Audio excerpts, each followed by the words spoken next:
up, Chiller? How are you? Just trying to check on everything, make sure everything's good here. Your repurposed logging into Twitch here too. I'm good. I'm good. You know, As you this is my stare last out stream at the for a little bit, star-flecked so void, another ship comes in. Wait, is this make sci-fi? the best of it. I thought You know. we agreed on a World War II campaign. Oh, did we? That's cool. I can pivot. The smell of smoke curdles in your nostrils. Hold up, I thought we were prepping for a zombie apocalypse campaign. If you can, Anna, this weekend. All right, here's what we're doing. It's the year 3700. Humanity's elite fled to Oh other yeah, planets yeah. long ago, I'll taking with hopefully them get all that in forms of tomorrow. advanced technology. I ran Okay. 2 Earth long survivors scrape sessions by with this historic weekend, so tools that was as good. weird Awesome. phenomena plague abandoned Any nuclear players that sites. you knew? Witnesses report seeing glowing lights Chuck, and the dead rising Campbell from their was there. graves. And amidst he the played chaos, one?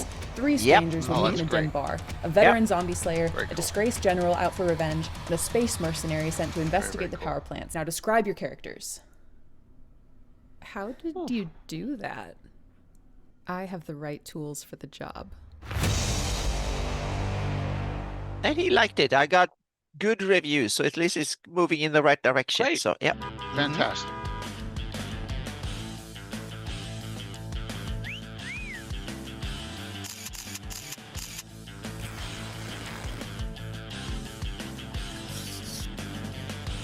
I like this topic too. It's a great one. Yeah, Les came up with it. Mm-hmm. But a lot of it's going to have to be us talking about what we think, because there's not a lot of published source. No, but So- there's a lot of stuff you can talk about. Absolutely. Surrounding this. Hello. What are we talking about? Talking about what we're Diplomacy. talking about. Ha ha ha ha. Oh, Exactly. We're talking about what we're talking about. It's a good topic. Thank you. There's far more than you might think. There's Andy Collins' article about using different skills for like intimidation and whatnot that was in Dragon 303. There was an article. 303? I think it was 303 had the. It's basically about using skill checks and how you can integrate skill checks and role playing into your game. And that is the nature of diplomacy in GREYHAWK, and you can take inspiration from both the real world and medieval and history and stuff, Oh, which yeah. is it's such a cool. It could be such a cool way into awesome adventures. Well, and also Dragon Annual 5, I was going to mention to you, has an example. It's a group called the Heralds, and they started out as kind of the Queen's Herald, right? And eventually branched out into being an espionage organization. And they give you that as a prototype. It's a prestige class, but it also gives you an idea how you can use these kinds of positions and how these positions were actually, you're going to be the representative or spokesperson for somebody, but you're also sizing them up and getting information to feed back so that when you get, you have your exchange via couriers and whatnot, you're feeding information back to your bosses, who in turn are giving you directions as to how to act according to that information.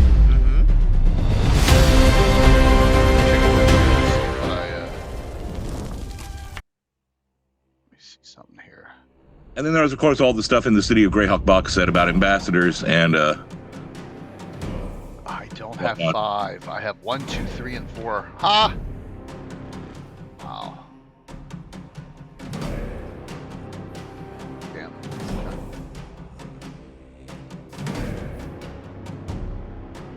Just looking on my machine for what I had, and this one I don't. Let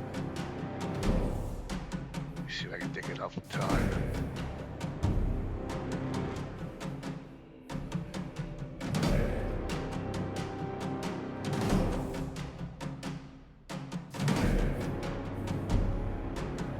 Okay.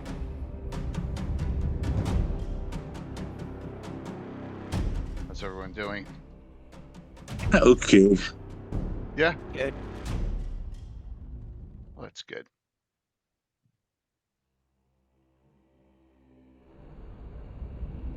Before our meeting on the 1st, Yep. I have a few questions I want to slip you at, if that's okay. So I know what's going on. Go. Shouldn't Yeah. be, Is that- shouldn't be a problem.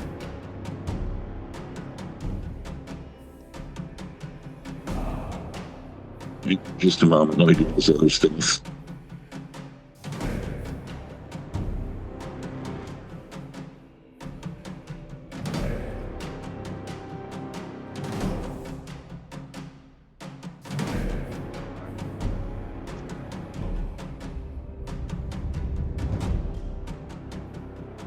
Yeah, this is actually, Jay, it kind of dovetails in. We're not on, are we? Well, we're on. Audio is on. Yeah. What's up, Dale? Okay. Well, the stuff that you and I were discussing last night Right. ties in directly into the diplomacy kind of stuff, if you see what I mean. Well, that's diplomacy by force. Well, no, originally it wasn't. Originally it was to try and get a strategic edge for somebody, right? Right, true. But then when the other party found out that you were trying to get the strategic edge, that's when, yeah.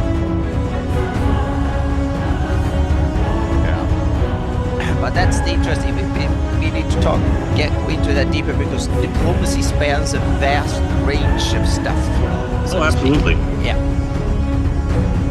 What year is Dragon? There are different types. You know, you have your soft and hard power and all that good stuff.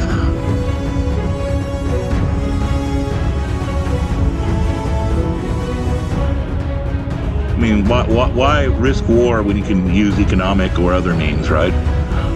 Yeah, absolutely. True.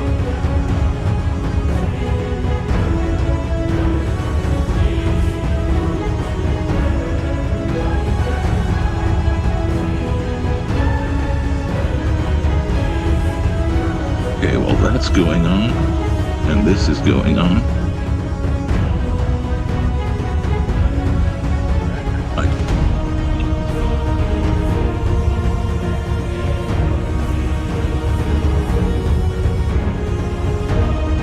One second, everyone. Late second prepping here by.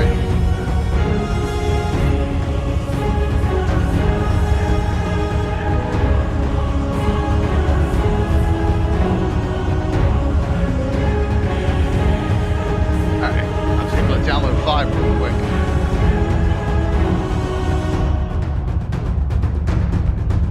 Yeah, it's not GREYHAWK specific, but I think it's a great model for both, you know, how you would handle this stuff, basically. Dale, This tomorrow stuff. morning, I gotta be at the hospital at 6 a.m. tomorrow. I'd rather be earlier than later in the day. So, yeah. Thanks for asking. Let's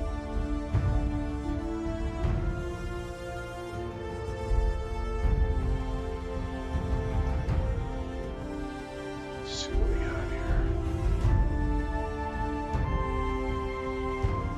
here. Today we're gonna do a Frog Guy giveaway. Michael was kind of throwing me a gift certificate because I'm really not going to be able to mail anything out tomorrow. So I want to make sure that it's, you know, we're going to get their stuff.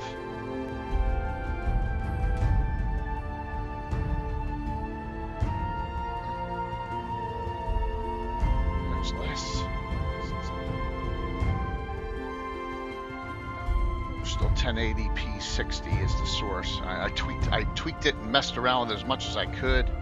I tried. I really did. Well, so. you just have to report to Twitch that that's what you get. Period. Well, yeah, first body cut. Yeah, man. Well, this is. Hey, Patrick. Thank you, Patrick. This is the second hip replacement. So, yeah. Thank you, Patrick. Hey, Mike. Hello. What was I doing? Whatever I was doing, I forgot. So, boing. Oh, now I remember.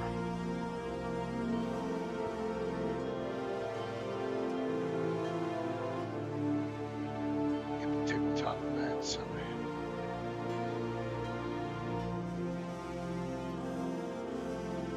I think we're 23 events so far, and we got a lot of people haven't put them in yet. So, yeah, we're gonna be good.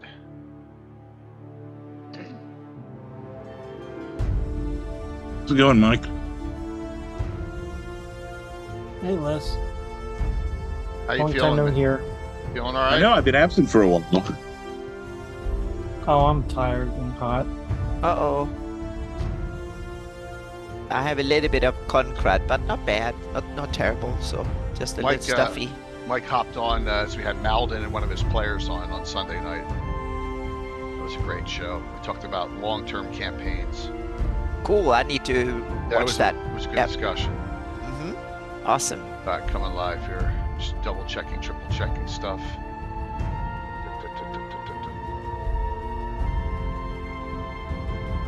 think I'm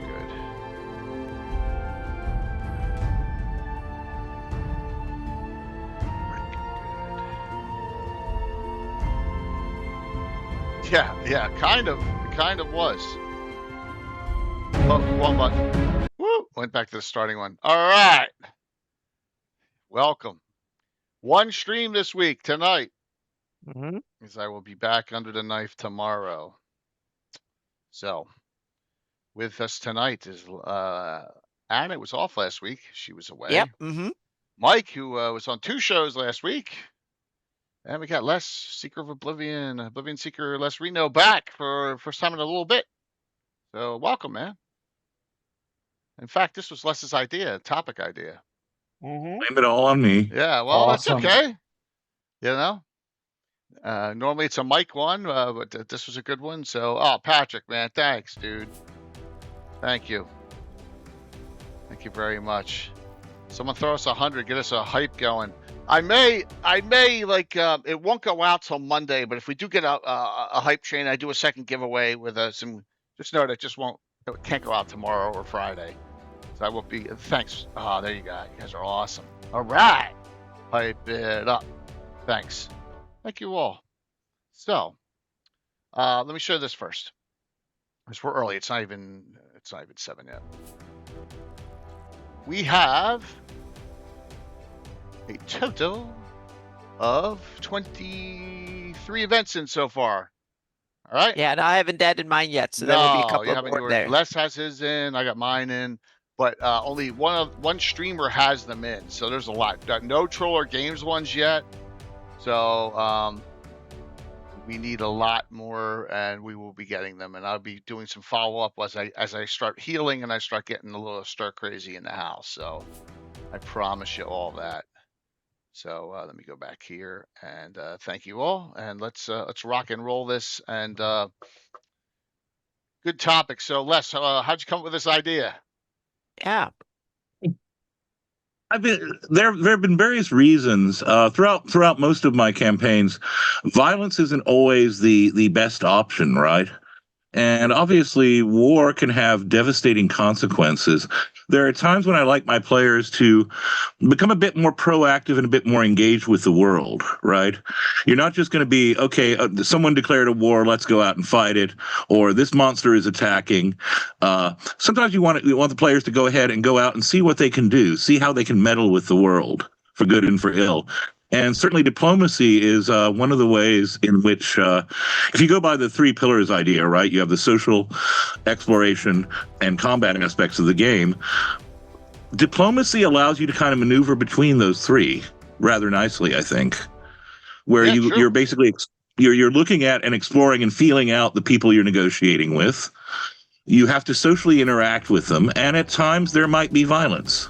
Matter of fact, maybe part of the negotiation involves violence, right? Maybe you're challenged to a fight to see how tough you are, or to demonstrate if you're worthy to be representing. You're worth us talking to. That kind of idea. So you can really do a lot with this, under the general aegis of diplomacy. And there are many ways to get to an end game or get to the resolution. Sometimes with a little diplomacy and having the right person who knows how to say the right thing, maybe we'll do it. Other times, maybe not, right? Other times, maybe you're the one that's initiating, and the others it's just a feint on their part. Where they exactly. Could be, but nice doggy until you're. Yes, that's right. That's funny, Sam. That's funny. So, Anna, what about your thoughts on the topic tonight? Well, yeah, there's one mechanic side to it that you can discuss how you try to think about that mechanically. But there's also the in-game thing, meaning how do diplomacy functions in the world of GREYHAWK. And there I think we have a lot of cool stuff to uncover, thinking and then kind of comparing it to real world diplomacy so we can have like an idea of how that can function in a fantasy world, which I think it's really, really cool. So there's like two sides to it. I see both the mechanic skills, whatever that the characters can do, but then you also have the how do actual factions or nations and stuff communicate and influence each other, because that is like in normally in political science the term diplomacy is the communication between entities like nations and non-governmental organizations and stuff. It is also the instrument of policy where a nation tries to influence its surroundings to do its bidding and also to gain trust and to send messages and stuff. That is kind of the realm of diplomacy. And there is a broad spectrum from gunboat diplomacy where you basically send, back in the day it was sail ship, today you will send a carrier group.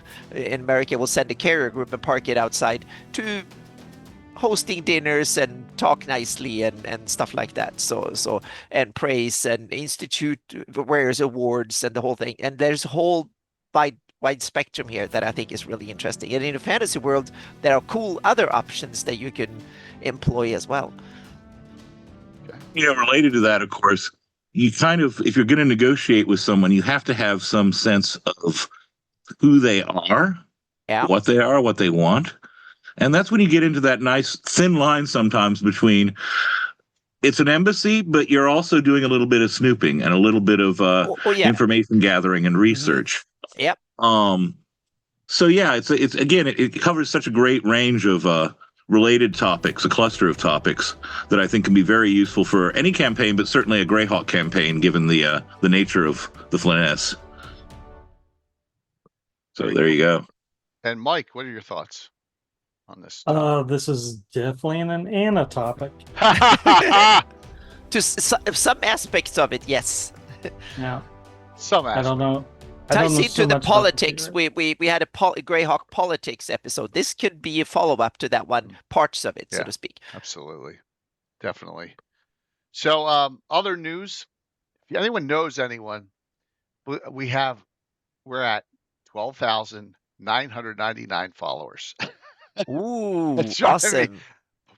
So if you know anyone, get on the follow, get me over 13, and then one or two normally drop like every week or so. So like, yeah, so we get a couple over from it, that would be great. But yeah, almost to 13,000. So it's been a ride. So my group must have been fighting insane terror lately, even at parties. Difficult. They're not. Well, there are some for that. Absolutely, there are some places where diplomacy is useless. I mean, if you're going to try and have diplomacy with a gibbering mouther, it's not going to work.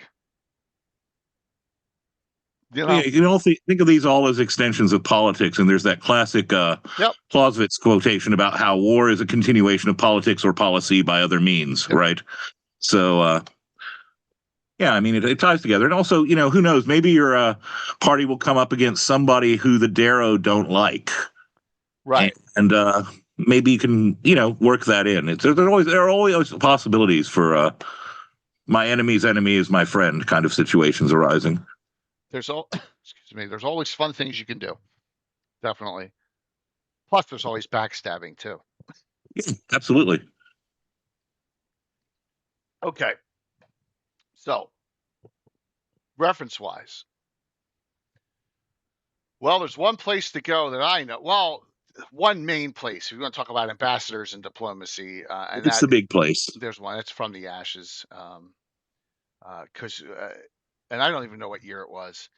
The Pact of GREYHAWK, which mysteriously happens, right? Yeah. There's no rhyme or reason or real background on how it happens. It just happens. Yep.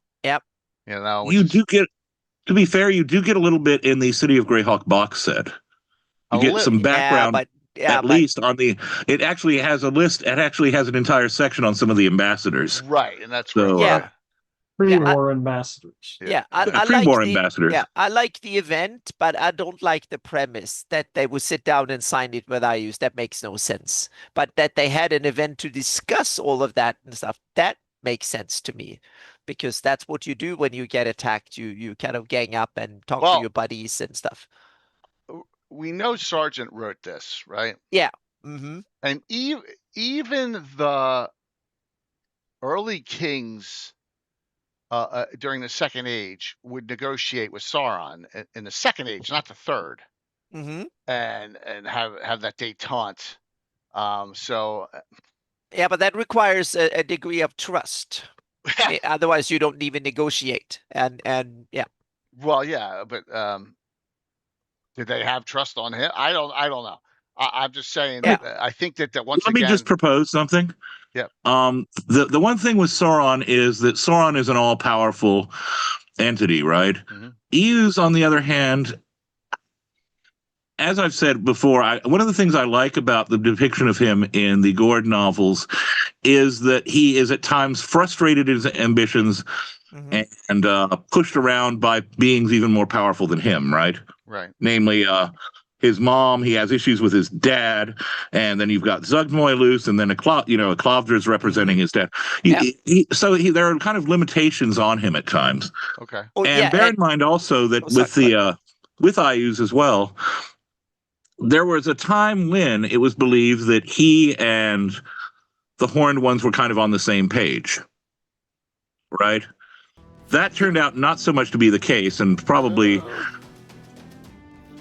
Well, yeah, meaning Ayus could have, Sargent could have wrote in a few paragraphs to make that case somehow and Well, to make be fair, it more we don't know that he didn't, and that it didn't get cut, right? Exactly, or there might not have been room, and references that might complicate things too. So yeah. But I've always just assumed, if this makes sense, I've just assumed that for the time being, it suited Eus's interests. So he's like, okay, I'll send you. And of course, it's the usual his usual ambassador who's deliberately meant to be offensive. Right. Yeah.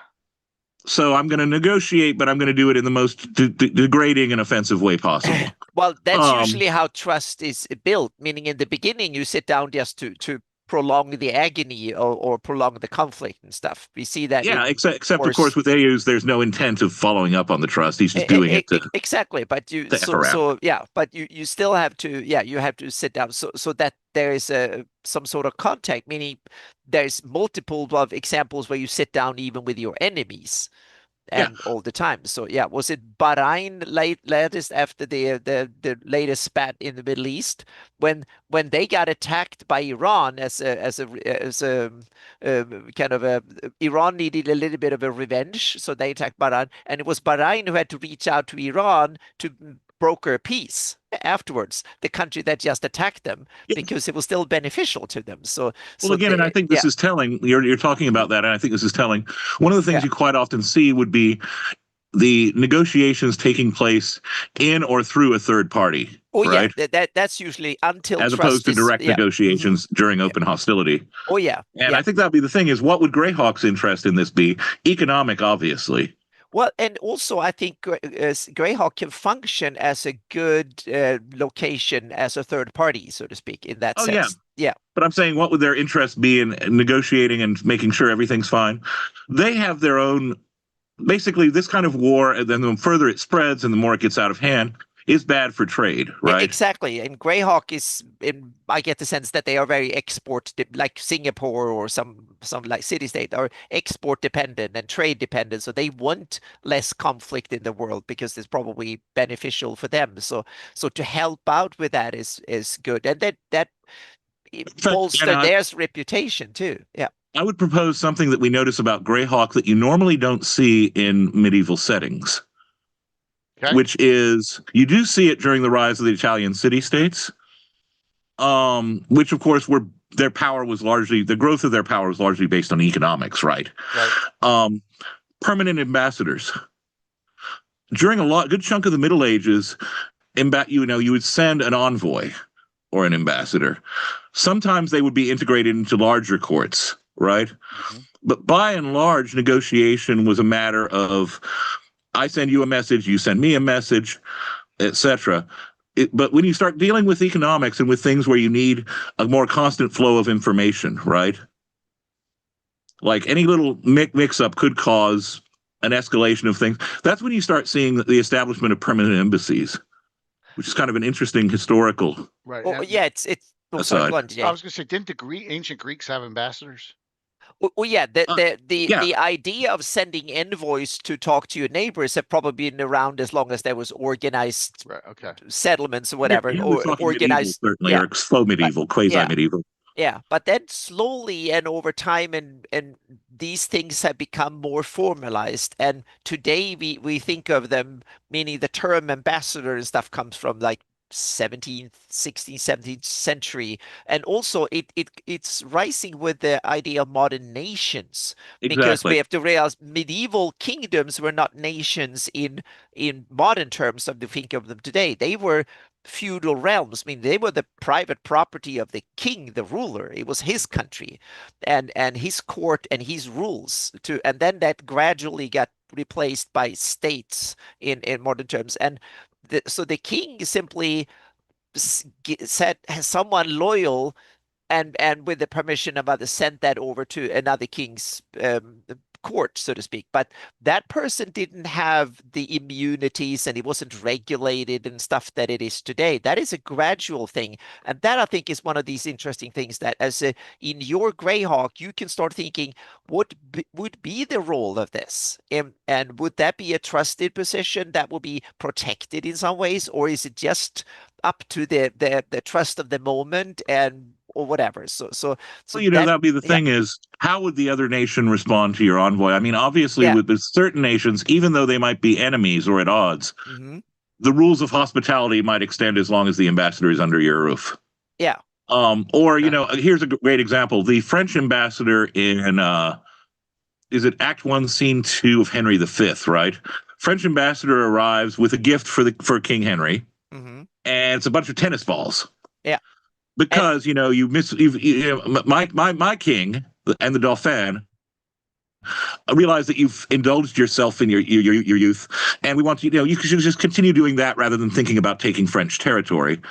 To which Henry just turns it around and says, "I'll take these tennis balls and I'll use them as basically cannon fire against you when I arrive on your shores."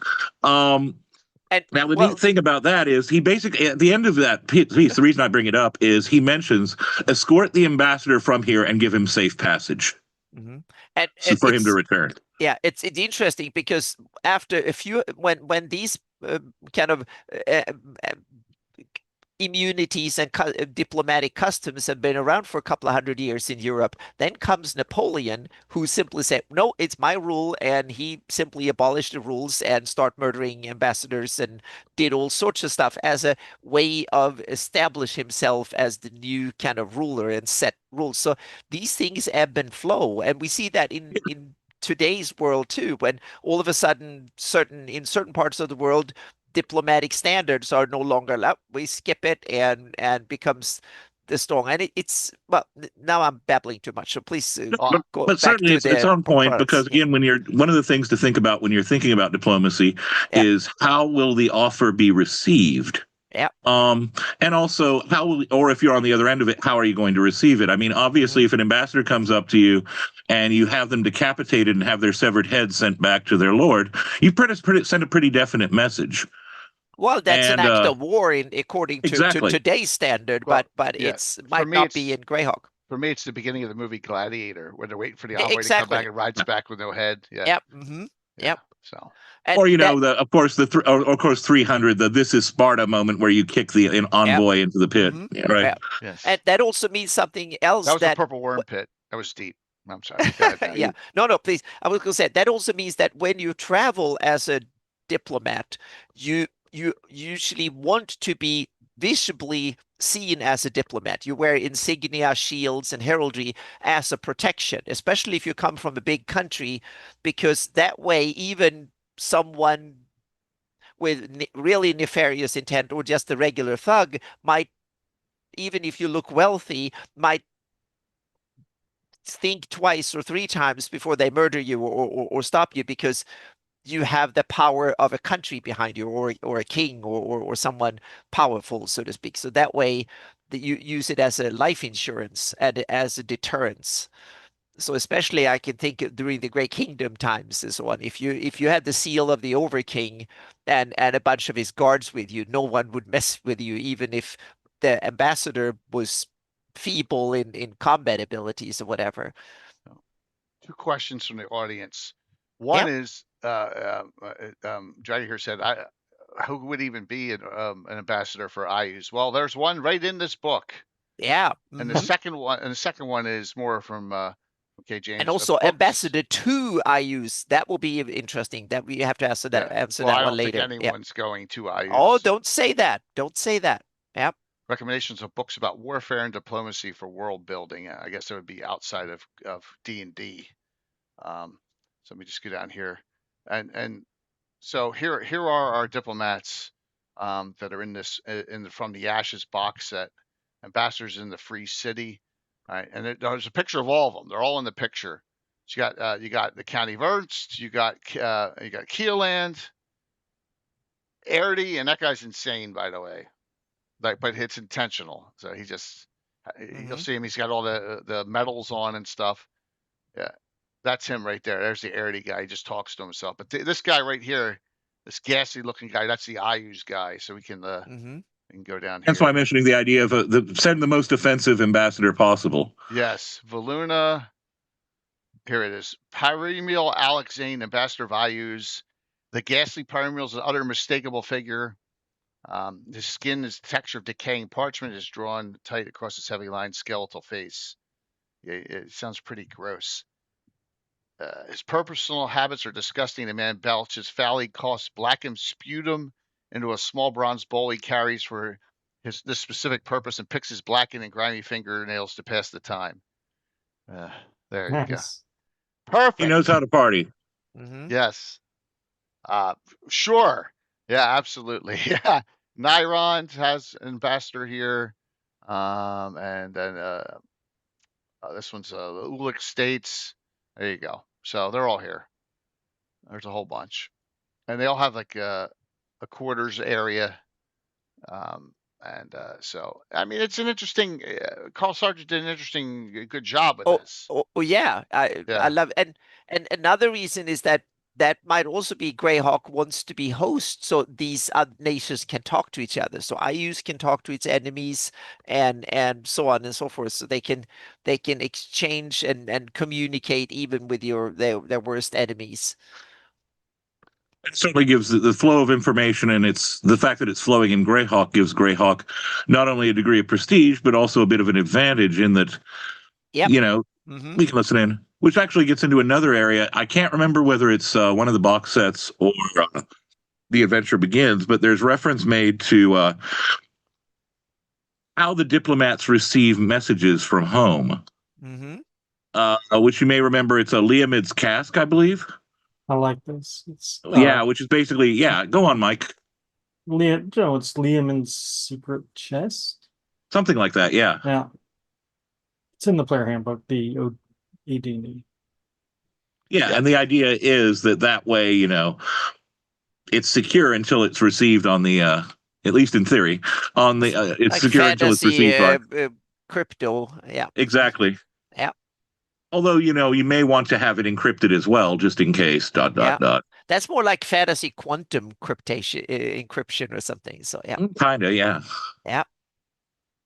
But the reason I find that interesting as well is that we not only have an ambassador in this case, but then you would have the couriers who are doing the back and forth with communications from home. Yeah, the ambassador is in a diplomatic sense is only the figurehead, so to speak, and then you have a whole range of staff under the ambassador that we need to talk about later, because that's where a lot of these interesting functions come in. And we also have to kind of think about who will be selected as ambassadors for what reason is another cool thing you can use in your campaign too. Yeah, is it just a title? You know what I mean? Are you just awarding this person because they supported you in this campaign and you really don't care who the ambassador to who you send somewhere? Or is this something where it's more sensitive and you actually require someone with background and knowledge? And that's where other things like language skills might come into it. Even though you may not be even though you may share a common tongue, it might be, how can I put this? It might make you look good, your side look good, if you start speaking to them in their tongue. And also, you might be able to, the ambassador and their staff might be able to pick up on conversations around them that they otherwise wouldn't, if they didn't know whatever a particular local tongue is, or if the people you're talking to decide to switch languages on you. You know, you're having a conversation with someone and they lapse into Old Iridian, right? And you just happen to be you happen to have learned Old Iridian when you were young. Yeah, I mean, that kind of thing can be useful. And it places an emphasis on languages, which I think sometimes are not exploited enough in GREYHAWK. Yeah, and you need someone with a lot of skills and like languages, social skill, history, because a lot of the stuff that you will deduct is not outspoken plainly. It's one of these things that are like body language, posture, and details around it, and so on. Meaning, who's at the table and who's present at the court when you come there. Who's are the king, the opponent's advisors, and stuff like that. And yeah, and also wit to some extent. The example I used with the tennis ball thing, I mean, you know, the Dauphin in that situation within the context of the play, it's probably apocryphal in terms of history, but in terms of the play, the Dauphin and the French king are thinking, here's this, you know, playboy debauched prince. We'll just put him in his place by sending him the tennis balls. And then Henry turns it around and basically makes it an insult, which, you know, it's kind of neat. If you watch, for example, the Branagh version of Henry V, what's kind of interesting is to see the ambassador, Montjoy, his reaction change over time, where he starts actually admiring this supposedly wayward Englishman. What? Yeah, that's. Oh, sorry. Go on. No, I was just going to say, because that's the other thing too, is that you kind of, and that would be the other question: what relationship does the ambassador have to the court or to the personalities that he's on the other side of the table from? Oh yeah, because a good ambassador should have be well trusted by whoever sends the ambassador, so to speak. But it should he or she or it, whatever, since we're talking about fantasy here, should also be respected and trusted, at least to some degree, to where it is going, because otherwise a useful ambassador has trust both ways, because you somehow have to function as to, in order to gather information, being friendly, you gather way more information, because otherwise you would not be present. But if you can be present, in the more you can be nestled in at the hostile court, so to speak, or as a guest, the more you can deduct. And yeah. I think we're also going on a grand country scale, where we could also be going with a union leader going somewhere exactly. to, you know, negotiate terms with a supplier or something. You know what I mean? Yeah. So you don't have to talk about, you know, we don't have to talk about you know, Nyrond and the Great Kingdom and all that stuff, and it could work in those, especially in large cities, or even in small places.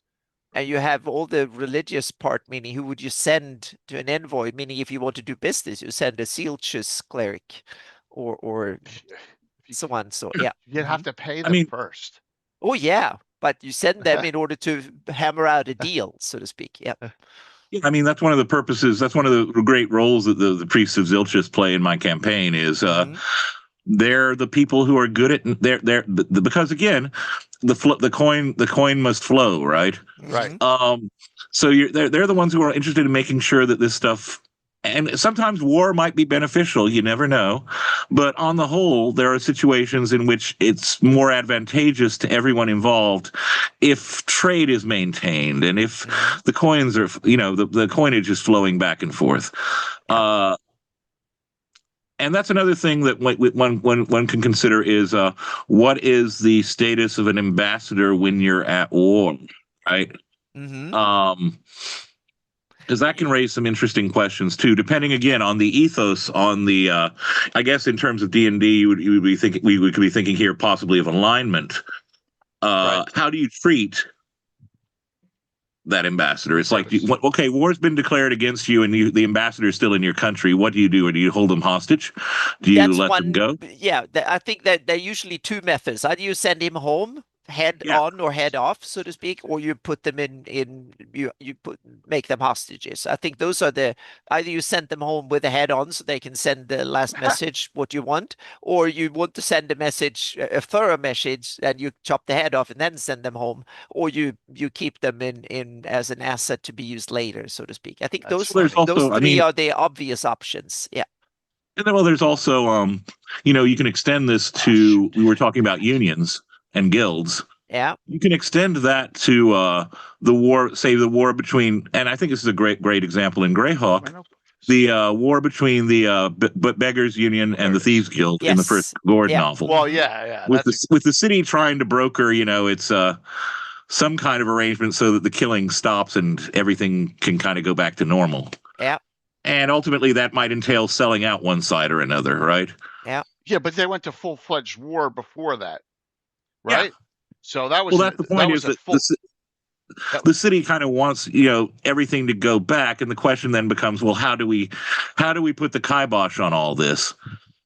And it's obvious who has more leverage, right? Yeah. So. But that's the funny thing about that's in the Free City Ground box set. And the funny thing about that was the Gord novels are written up, and it's really great story.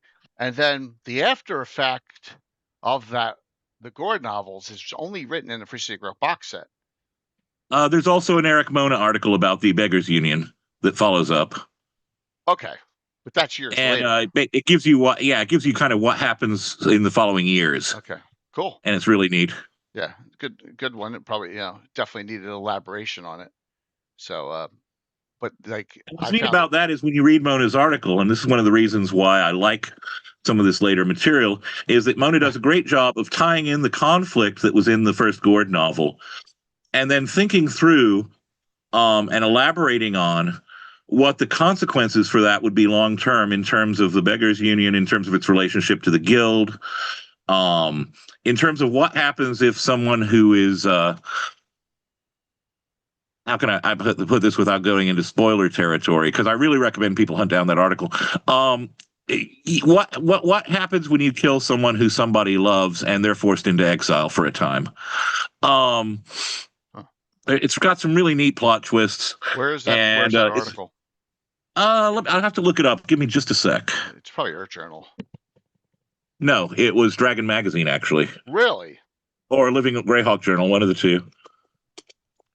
Yeah, maybe it's Living GREYHAWK Journal Gazette, because I've never read that article, so it sounds like a good one to read. So for all of you on there, it's a $15 gift certificate to Frog God Games tonight. Okay, you will get the code almost immediately after the show.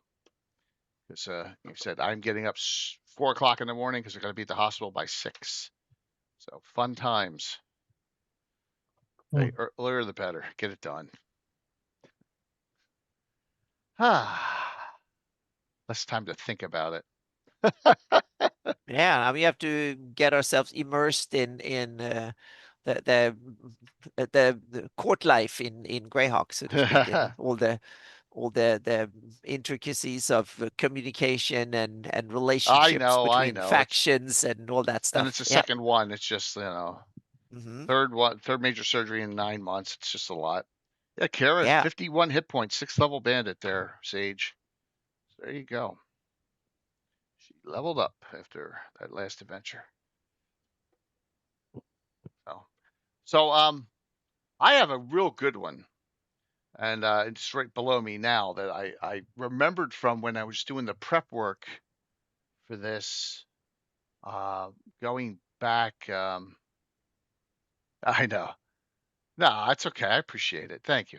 It's just got to get it done. It's just it's one of those, and I know what I had to go through the first time round with rehab and all that in time, and also it's just, but once it's gonna be way better in the future. GREYHAWK Journal 17, which was in Dragon 301.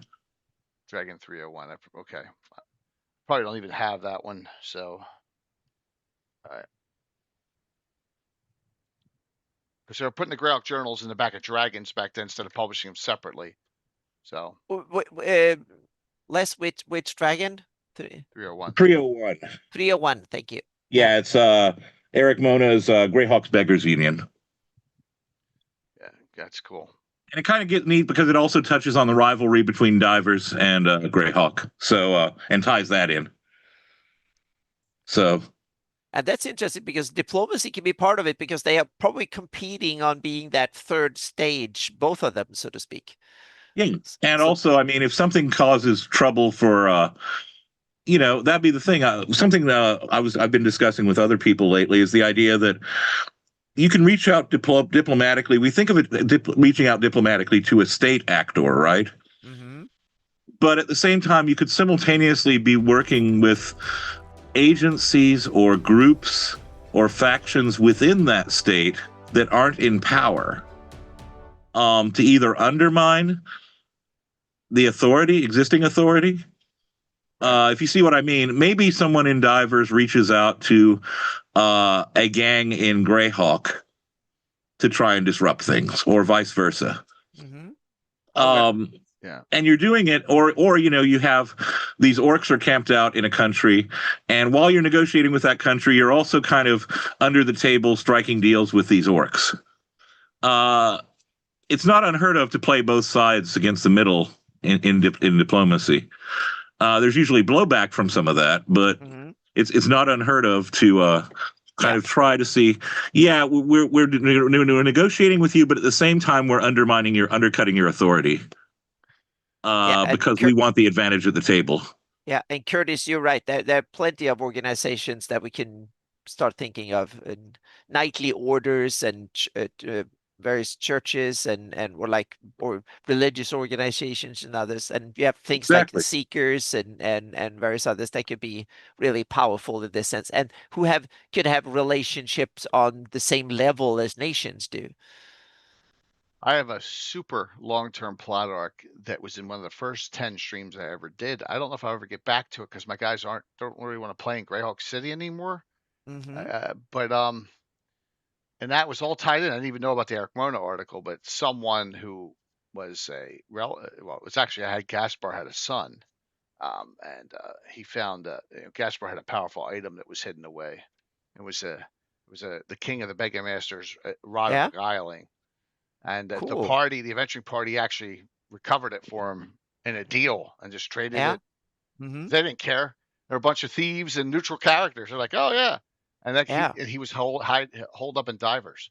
That's where his basic repower was. So I guess that was correct. Because I hate Divers. Sam raises. Sam related to this, a very good point about how within a feudal culture, and I would argue tribal cultures as well, other kinds of things, you have that idea of internal diplomacy. Oh yeah, and the kind of the stack of the house of cards that people have to kind of maintain their grip on power. I think also comes under that. I was thinking Oh, sorry. Go on. No, go on. I was going to say in my campaign you have the King Belvor doesn't have an heir.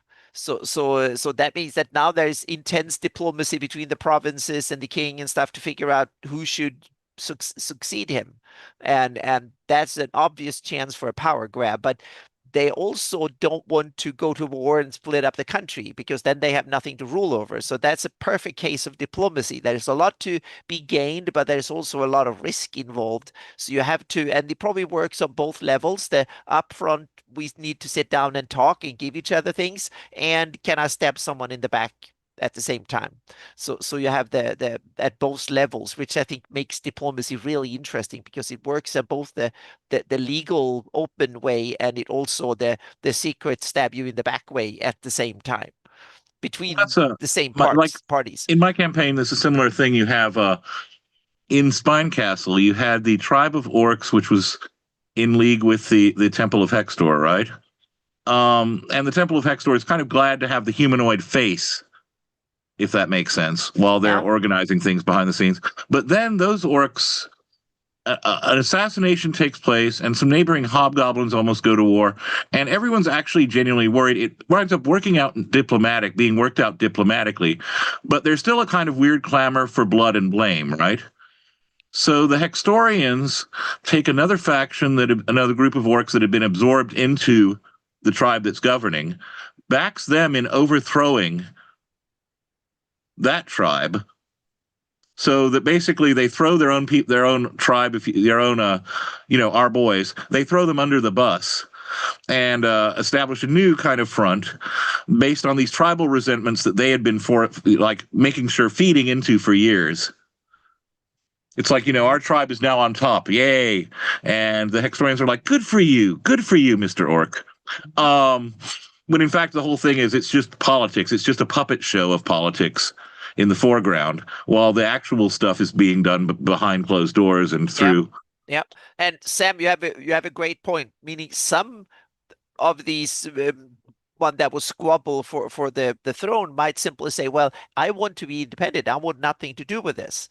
But the problem is that someone else who might lay claim to the country one way or the other realize that then they will be less of a ruler, so to speak. So it might be hard to leave a country even if the country formally doesn't exist, so to speak, because things that have existed, like the Roman Empire, they leave them. There is an institutional memory or a cultural memory that can go on for a long time. So people who squabble over things that don't exist for a long time, and that could be an interesting thing in a fantasy campaign. You can have lots of cool stuff like that. So and some definitely want to keep the country together, and other ones to tear it apart, and it could be really a lot of convoluted and interesting situation where it's not really obvious who's the evil one and who's the good and the bad. So if you want to run a gray campaign, something like that might be interesting. You also have the advice in the first edition DMG, which I always love, have always loved, which is where it mentions, I think, that you can have two lawful good nations. Maybe they're even dedicated to the same god, but they're competing for resources, right? Yeah. So you might have groups of the same, when you're talking about good guys and bad guys, isn't it even harder if they're two good guys, but they just can't get along because of political ambition or a grudge that dates back centuries or whatnot, access to something?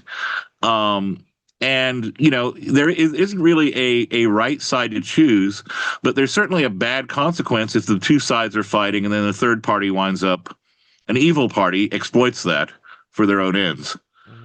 I love conflict like that. I do. I mean, yeah. Go on.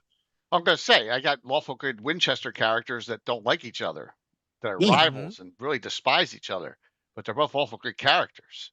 Now extend that to the level of provinces or something similar, or even neighboring kingdoms or territories, and you can see the possibility of chaos being sown. Yeah.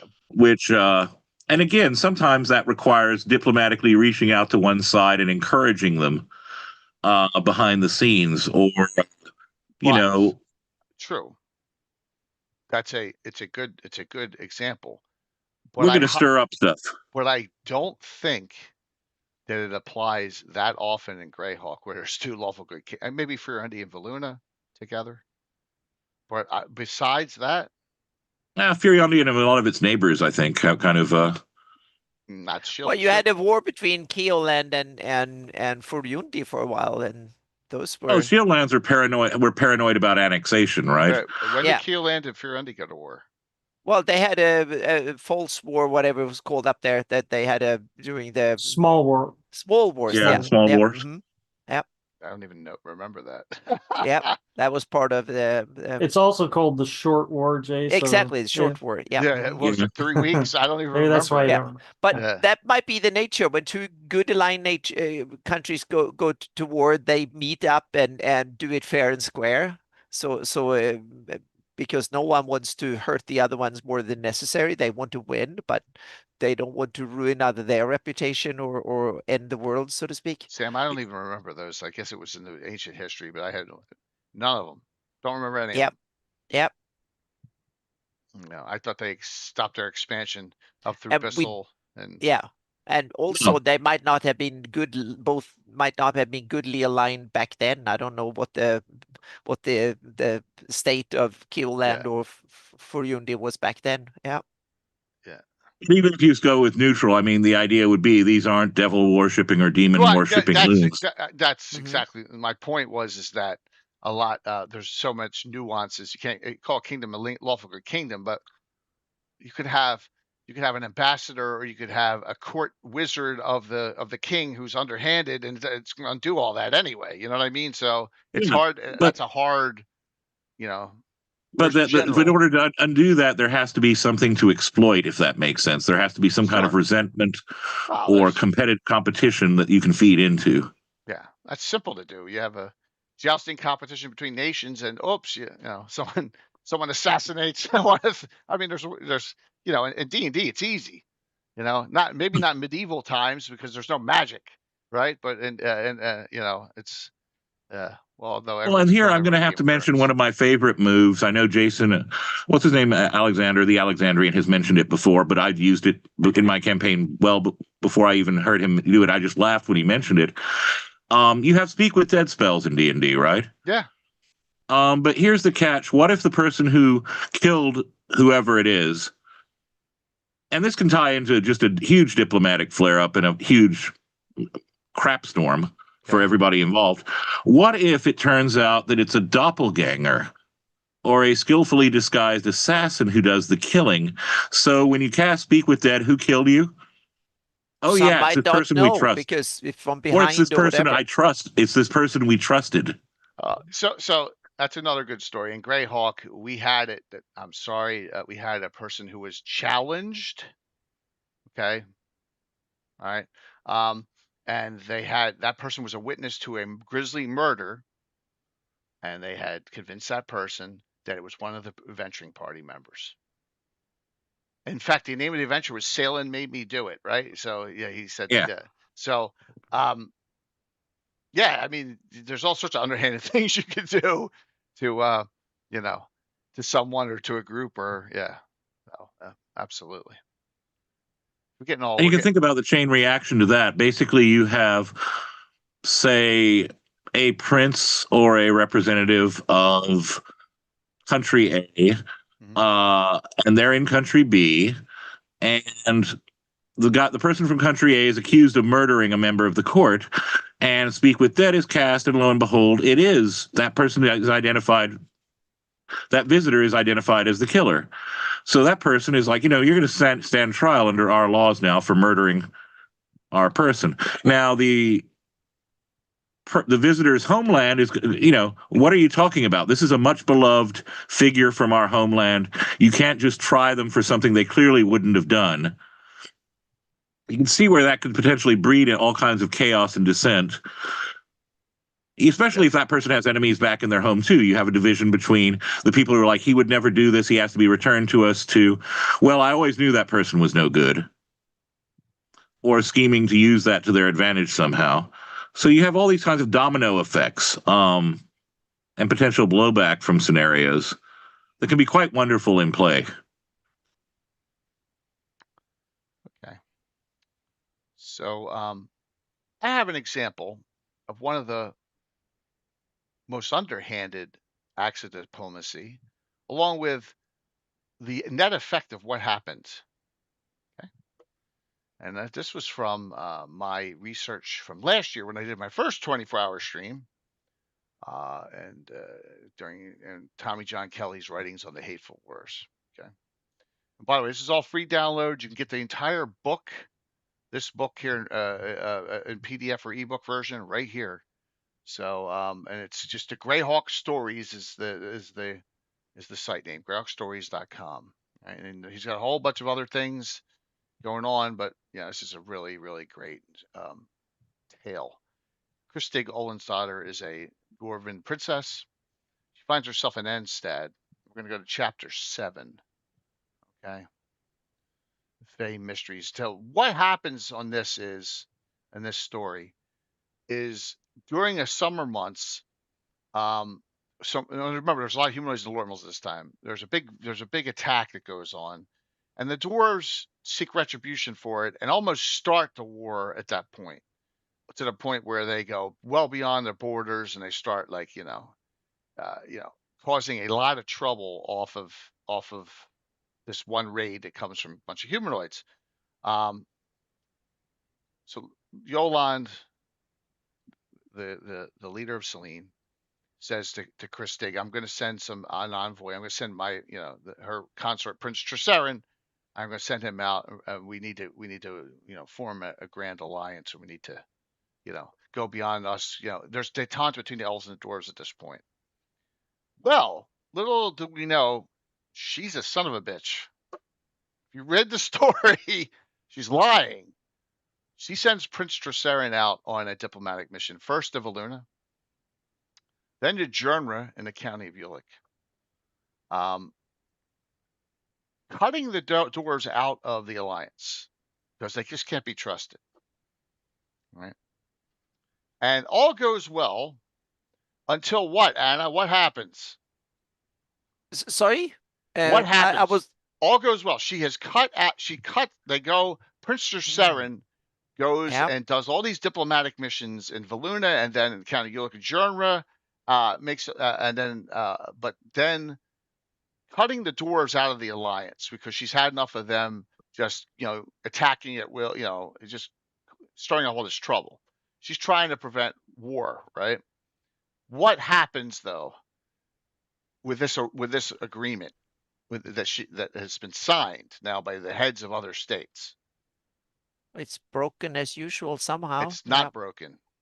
Okay. It's never. I haven't read all the.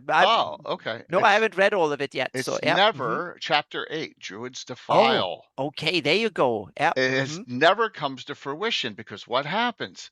Prince Triseren's on his way back through the Druid's Defile. Hey, I ran this adventure during a 24-hour stream, and the largest force of humanoids ambushes them all, and they're all slaughtered. And if you ever saw that adventure, we got to a certain point where Butch and Sundance the end. Some people were still up. We don't know what happened to them. And they were fighting away, and they're getting them surrounded, and that's how the fight ended live stream. But Prince Triseren's never found.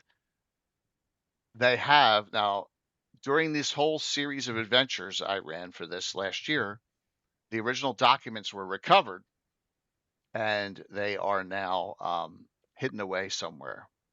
Because if they were ever to get out, it's bad. But so the double cross from Yolande to the dwarves, she does it and then gets no benefit from it because he gets killed with all the documentation. So what an act of diplomacy that is. But I found this really as part of the penultimate way on grand scale how diplomacy can go right, but it doesn't matter. Yeah. And I just loved his writings on this, and that was why, all this from 2 paragraphs out of the original plus 80 book, So, yep. Thomas's stuff is great that way. It's incredibly good at fleshing that stuff out. Yeah, absolutely. So, what a great thing! If you go back about a year, sometime in July of last year, first 20, it's broke on YouTube. It's in 3 parts. Unfortunately, this last one, the Baldur's Speaking one, only the second part uploaded. It wouldn't upload a 12-hour bit, but there's 2 12-hour pieces and one smaller one. We went well over 24 hours. But the first one has that actual adventure. Greenwood's in it, Darling Bones, a whole bunch of Bird, whole bunch of great people, and it was a fun time. So there you go. So diplomacy can be perfect, but sometimes it just doesn't matter. This is where also I think we should introduce the idea of a mechanical component. Okay. Because this leads to, we've been talking, a lot of the examples we've been using are examples of what's called hard power. Mm-hmm. And to differentiate, and Anna, I'm sure you can chime in on this with your background. Hard power is basically when you kind of are in a position to strong arm somebody or manipulate them into doing what you want. Soft power is more where you coerce or co-opt, there's no coercion per se, it's co-opting them. You're taking their point of view and using that as a rationale for why they should do what you want. Yeah, it's like a continuum. Hard power starts, in my opinion, and I have some backing from other political scientists and stuff, meaning hard power starts when you try to use some sort of force, or you simply threaten someone. Bullying Gunboat is the diplomacy. yeah, exactly. Gunboat diplomacy is as far away you come from until war, so to speak. But just bullying, just mentioning that I come from a big country, whatever, then you're on the side of hard power. Soft power is when you try to simply use positive reinforcements and say, well, you see, if you do this, then there will be everything from bribery to simply give good terms and just mention that If you do this thing, flattery and exactly, and if you do this flattery. thing, Yeah. the Mhm. result for you will be beneficial. Exactly, and flattery, and also simply create an environment that makes someone change their mind. Simply like I throw lavish parties and that's it, so to speak. And that person the other side start thinking of me and my country more preferably simply because of that. Or what you do is that you vanquish an enemy of them or whatever. Someone you change the circumstances in a completely non-violent way and soft power, or you simply are so influential, you set new fashion standards, like the blue jeans was an awesome Exactly. ambassador for capitalism in Soviet Union. Coca-Cola and rock Yeah, music. exactly, and so on. So you can be stuff like that. You come up with a cool idea, and you start using that, so to speak. Goblet music Yeah, becoming fashionable among yeah, kids eh, at the yeah. College of Wizardry. Mm-hmm. Yep. So the soft side is when you do nothing threatening in whatsoever, so to speak. You rather instill awe or desires or something like that in your opponent and get them to change their mind through that, so to speak. That's soft power. And there's also related to that, you can, how can I put it, use a combination of the two Mm-hmm. in that you could say, there's somebody who you know is going to be who's a problem. Yep. You actually encourage the problem while telling your ally, you really need to take care of this problem. We'll help you if you want. Mm-hmm. Everything would be better if this other side, who's we've been stirring the flames under them. You don't know that. You don't need to know that. Yep. But yeah, it'll be to your advantage if they're gone. Mm-hmm. Or a scenario like, what I always call the Jimbo scenario. If you're familiar with the film, or the Sergio Leone version, Fistful of Dollars, right? Guy comes into town, joins up and helps one faction. Then the other faction hires him, and basically it's just he's driving up his price each time, right? Until they catch him. Mm-hmm. Till they catch him. And then he's lucky, crawls away underneath. Yeah, man. That's the catch, Jay, is you don't want to be caught at any of this. Yeah. And that's the other side of diplomacy. It's something that happens outside the rules, in that there's no safety net. I mean, if you screw up, then you screw up, and usually it can be remembered forever. Meaning nations and stuff can have a very long memory, and if your screw up goes to the history books, meaning there are parts of the world that are still talking about the Crusades and old history, and things go on forever. So there was a political science professor I had as an undergraduate. That was one of the areas that I studied. And one of the things he said that I'll never forget is that diplomacy is like theater, except every day it's always opening night. Yep. And meaning the impression that you make is going to stick. Yeah.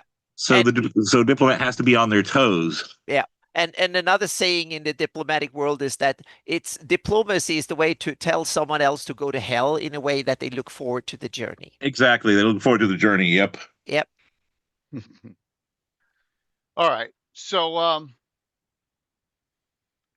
let's talk on a smaller scale for a little bit. How's that sound? Let's talk about like an opportunity for diplomacy of some sort, or who or what, in one of the original settings, like in Orlane, or in Hamlet, or in Saltmarsh, or something that you could get stirred up using a diplomatic thing. I mean, I can think of some right off the bat, and that is like the druid taking his influence in the area of Hamlet, where he's not happy with them maybe cutting down too much forest in the area, something like that. Yeah, So when you come to a city and you have to go through the city gates and you have some goods that might be sensitive or something like that, you need to smuggle it through the gate. It's a perfect example of something that could be, it could be questionably legal or not, and also guards might want to snoop and search you way beyond what they're supposed to, and they might break the law, and you want to kind of negotiate it, or you just want to. there's a great picture in the Free City GREYHAWK box set with that, Yeah. and I gotta see if I can find it. You know, if you go all the with back with these original modules, okay, incorporate into GREYHAWK later, but keep on the Borderlands, right? Yep, okay, that's fine. If you think about the humanoids in there, you have the option of do we take on all the humanoids, or do we negotiate with the orcs, or do we? And that gets into that question of again, who's your ally for the time being? Oh, that makes total sense. How long is?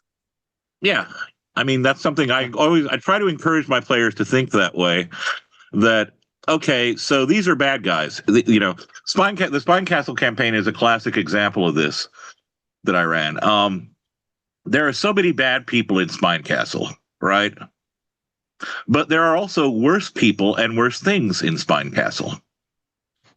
So the players were put in positions where they had to decide, are we going to do something that's going to ensure the survival of this group, which we really don't like, but really this group is much better than this other group. And this other group poses a larger threat and a larger and more immediate threat than the group the group we're thinking of allying with. The group we're thinking of allying with brings a certain degree of stability to things. And that'd be the other thing to think about in any of these situations. Like, I'm thinking again about the Caves of Chaos in Borderlands. Also thinking to some extent about stuff with Hamlet. But what is the purpose that will best serve your party's interests?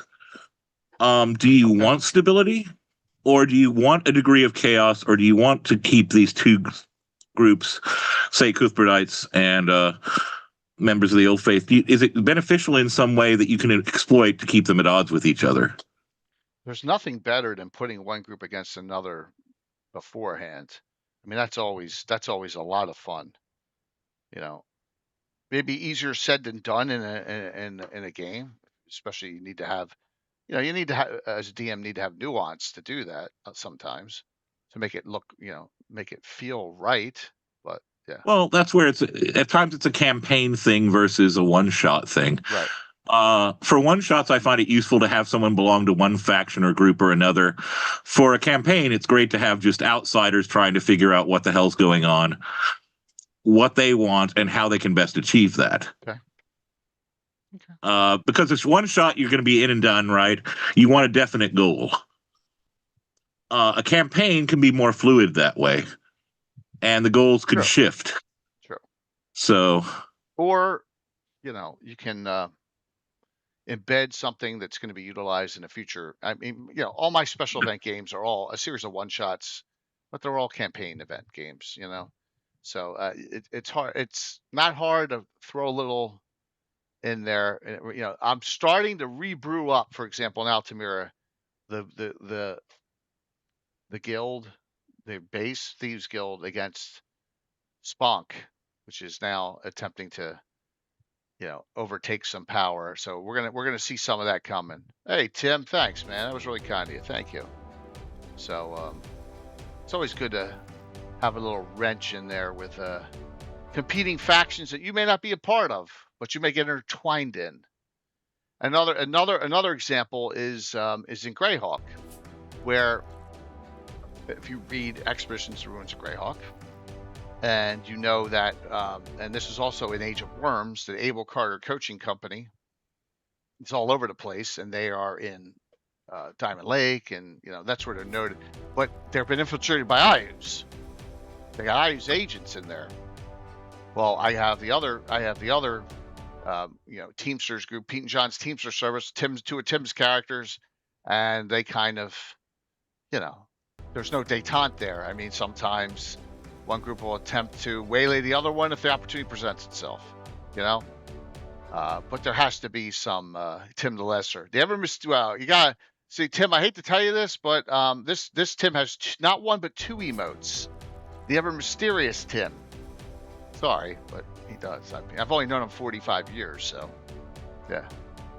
You can have a scroll. You can also, in that context, have a sort of for lack of a better term, a covert kind of operation where, oh, I'm so sorry that our rivals whom we hate had this terrible accident befall them. Yeah. Well, he fell in the pit. Did you get him out? No. Or I'm so sorry that all your horses suddenly came down with like explosive diarrhea. I'm sorry, Curtis. Gee, I'm sorry your mother blew up, Ricky. I'm sorry I had to say that. God. Come on, that was funny. That's a movie quote. I'm not going to be streaming for a while, and I'm going to be doing it during games having some bad quotes. So I threw one in there on the Legends and Lore. Yeah. You're right, Les. Absolutely. There's a lot of great things you can do. Clerics are also members of the Faithful Brotherhood there. So, if we're going to get specific, one way we can go about that is maybe looking at that article in Dragon 303, yes. Even though, or I think it was 303. Was that the one I said? Yes. Well, I did download it.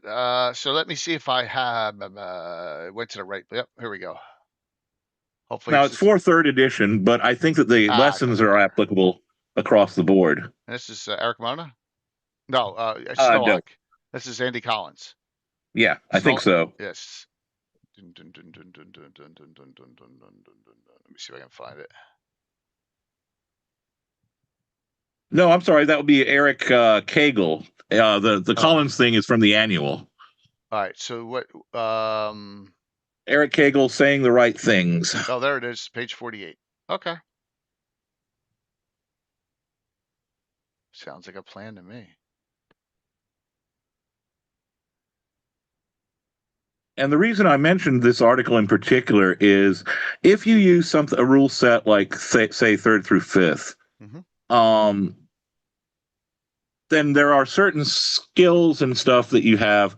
There's certain skill checks and whatnot that you can run, but you don't want to rely, or at least I don't like to rely on them purely mechanical exercises. In other words, if you're going to roll, you're going to try and convince me as the DM playing a character. If you're going to try and convince an NPC of something, how are you going about convincing them? Okay. Right. This is where having bluff the player, not just luck, but I would argue background, intelligence. And by intelligence, I don't mean brains. I mean knowing the background of the person you're dealing with, knowing the psychology of the person or being that you're dealing with. What can you offer? How can you present your case in such a way that it's palatable to them? Or that they'll believe it? Got diplomacy? You got diplomacy in some editions. You've got persuasion in other editions. Yeah. So you got pluses on the DC number, pluses and minuses above and beyond for what do they want? Need ultimate uses divine diplomacy. And I think that it's useful. Yeah. Even if you don't use these kinds of skills in your old school games, think about the implications of the mechanics. Like, I like the fact that it gives you a list of a range of, you make the DC, fine. You miss the DC, and this is what goes wrong, right? Like, if you're trying to haggling with someone, and you miss the DC by 10, how dare you insult me? The haggling attempt fails, and the NPC demands an additional whatever % above the original asking price, right? Now, if you think about that in terms of diplomacy, you go in, you make your case. In 5th edition terms, if you've made a really good case, you'd be rolling with advantage, meaning you get to roll the D20 twice, take the highest. Right. But if you screw up, man, you're on your own. There might be a penalty on it. And there could be terrible consequences to it. Or I might just decide you don't even need to roll. You just insulted their mother. Right? Yeah. Yeah. Not everything requires a dice roll in these editions. I think that's important to note. And in earlier editions, I think that DMs can just, through the negotiation, through the role playing, get a feel, would this work on this character? Is this orc chief really going to listen to the fact that pretty flowers are going to grow if he does this thing? Does he care? What does he care about? Right. And how well have the players appealed to that? So that's a good another example. I'll give you one from actual campaign. We had way back in the day in the Vespi Forest. We had the Torch of Groomsh, which are indigenous orcs to the Vespi that hate the Iusian orcs and Orogs. They don't get along with the Selbits or any of the other whatever clan that is. Maybe I forget if they're Selbits or not, but it's not a clan of orcs. They worship Grunch. They worship Ayus. So the party had to figure out how are we going to, approach them. So we had the half orc. We had a half orc fighter Clark in the party, and he went and he had Riff, who everyone knows Riff, the voodoo man, the fighter necromancer guy. So he went like as his like psychic slave servant guy, right? Kind of as and they said they gave him a series of tests he had to perform in order to gain their trust, and that was part of the adventure. And they did the series of tests, came back, and then he had to do one last thing, and that was a combat with a champion. It wasn't. It was to once they were in the negatives. It wasn't to the death, right? Close enough. Could have been to the death, and he's successful in that. And then from that they got their trust, and now they have them as an ally if ever there's Iusians wandering about in their lands in the Vespi.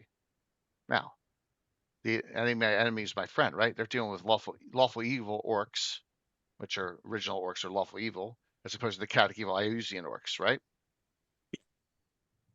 Another example I would use from a campaign is in my version of Spine Castle, a certain group of goblins who had worked as sappers previously during the attack on Spine Castle. Basically, they were eventually handed over the infrastructure. They were basically the only ones who would fool with the infrastructure, right? Or with any particular inclination to work with it or care. Now, of course, eventually that means that keep maintaining what infrastructure survives in Spine Castle. Everyone's kind of dependent on them, right? Which a lot of groups don't like. Regardless, they've used this and leveraged it to get a certain degree of power and influence within the city. My players needed something from them. Now, it took a while for the players to figure out that they needed help from this group of goblins. Then they had to figure out how they would approach it, and someone who had already established good relations with those goblins, basically the players managed to get a symbol, a little token from him that when they were trying to approach these goblins, the goblins go, "Hey, who are you? What do you want? Why are you here?" And basically they show the sign, and the goblins kind of back up and do a double take and look at each other, and are like, "Come with us." And they keep them in a room, and eventually they get to see the goblin leader, who then is like, "So you know so and so." There's Riff. Riff's on. And they actually entered into negotiations with this goblin and were on good terms because they had shown that they had knowledge of. First, they showed the sign. Then, through conversation, they revealed that they knew what great services this goblin had done for this person and how important the goblins are. And, we humbly submit ourselves for your assistance, which, of course, flatters the goblin's ego. And it establishes that they know someone who he has a running business arrangement with. So they had advantage in negotiating what they needed out of these goblins. So, what level? Low level, mid level? This was pretty high level because the stakes were really high. Okay. So, Mike, the goblins might be squishy, but there are a lot of them, and like I said, with that, no one's wanting to move against them because a lot of stuff that the inhabitants of Spine Castle are reliant on will completely collapse without their help. Because they're the only ones who've bothered learning how to do certain things. And they know that, and they use that as leverage against everyone. Go ahead and attack us. We'll just let everything go to hell in the city. Spine Castle must be such a downer to adventure in, man. Oh my gosh. My players, when the campaign ended, my players were pretty relieved, I think. Relieved. Two parties of about 5 to 6 characters each.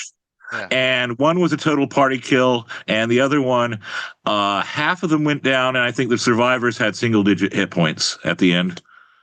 But the missions were accomplished. They knew they were going to be suicide missions going in. The deaths were glorious. The victory was great. The cost was terrible. Very kind of heroic ending for some characters who had started off as miscreants. So, yeah, I like that. Greg brings up a good point, like, because a lot of those skills are really cool in the dragon, right? And from third edition, and there's replacement ones for in 1E, 2E. Use charisma with multipliers or plus or minus reaction adjustment. It's there. You just gotta need how to do it. And I imagine it's there in 5th edition too. You know, you just gotta know how to use it. And you all know how much a lot of the, I'm sorry for being stereotypical here, but a lot of the lady players in my campaign now are always asking what your charisma and godliness is to every single character that plays in the game, which is kind of fun. Which is a lot of fun. Do you use comeliness, Jay? Oh my God, yeah. I have to. I have to. There you go. Yes, yep. Yes. Yeah, absolutely. The one thing I'll say, I kind of want to insist on is when your players when you get trained your players so that they take notes. If they do, this is a good way to help train them for that. Like I said, they remembered the name of the person who had done business with the goblin and given them the item. Okay. Had they not remembered the name, that could have gotten them in some deep doo-doo. Maybe they stole that item from this goblin. But you don't know who. Wait, you don't know who Sigil that is? And you want to talk all the time. Did you steal it? No. Well, in my case, what would happen is if the players know this, if they didn't, if at least one of them didn't have their notes handy and come up with the name, the goblins are going to start getting suspicious, and you're going to blow that chance at diplomacy. Mm-hmm. So I encourage them again. If part of the game is the exploration and social bit, take notes. Be proactive. Yeah. Right? Don't go into the stuff and expect I'm going to shoot the die and it'll automatically fall in my lap, because it might not. Because you might have screwed up. Maybe your character had a brain fart, right, and just completely escaped them at the time. That happens in real life, right? Absolutely. I've known this person for 20 years, and I can't think of their name. Now imagine that your life depends on you remembering that name, and you suddenly have that moment when your brain completely freezes, and you're like, Well, we are SOL at that point. I'm sorry, guys. I'm just having fun. No. Yeah. I am in trouble at that point. No. Just. And also tying into this as well, I would say one of the other things is adjust for and take into consideration, we were talking about the elves, we were talking about dwarves, take into consideration non-human races and or non-human beings and what their interests might be. Okay. Right? Because maybe sometimes all it takes is, hey, we want to see how tough like I said, how tough you are. Maybe part of negotiations involves one-on-one combat just to prove that you're worthy enough to last a few rounds. You're going to make me quote another movie now, Les. Okay. You're going to tell me something this time, tough guy. Okay, go F your mother. Oh, man. No. Come on, what movie's that? No Bing, idea. Bang, boom. You going to tell us something now? Yeah, I thought I told you to go. Yeah, no, yeah, exactly. Curtis Goodfellas. Absolutely. Yeah. Yes. Yeah, tough guy. Yeah. You're a funny guy. You think I'm You're a clown? Funny guy, I use you? Yeah. That's where that whole shtick comes from. It's one of the best shticks of all time. What, I'm a clown? But that's one of the things you definitely want to keep in mind. Maybe that, and I'm thinking also of Star Trek, right? Where And I hate to go back to Star Trek, but you have in Star Trek, you'd have occasionally they'd meet cultures, and before they could engage in diplomacy, that culture had some weird hoop that they had to jump through. Yes. And I kind of like that. I like that as flavor. It's similar in some ways to maybe there are some real world cultures where we don't discuss business until we've had drinks or had a dinner. Mm-hmm. Right. Now, God forbid that you then offend their table manners, or you accidentally ingest something it disagrees with you, and you're turning green and desperately wanting to vomit or hit the commode, and this is all the foreplay to the main event, so to speak. Yeah, it's not going to be it's not going to go well, and it's fun to throw. There was once I threw a diplomatic dinner type thing, and my girlfriend had these two goblin sidekicks. Goblins are a recurring motif because they're squishy, but the goblins had been treated with some potions that didn't agree with them, and they were eating human food, which was particularly rich. And so one of the goblins, in the middle of this tense negotiation about touring the compound and everything else, one of the goblins, suddenly these noises start coming from the goblin, and the goblin's gripping its stomach and saying, "Boss, I don't feel so well." And had to bolt for the basically the nearest chamber pod. Fortunately, the role, because of how the players played it off, some of the local nobles, particularly the women, thought that this was quaint and funny. And typical of those types of creatures. So basically, it actually wound up working to their advantage. I think it's funny. Yeah, but in general, you have this rather humorless representative of a guild, and you've got like a military governor of a place.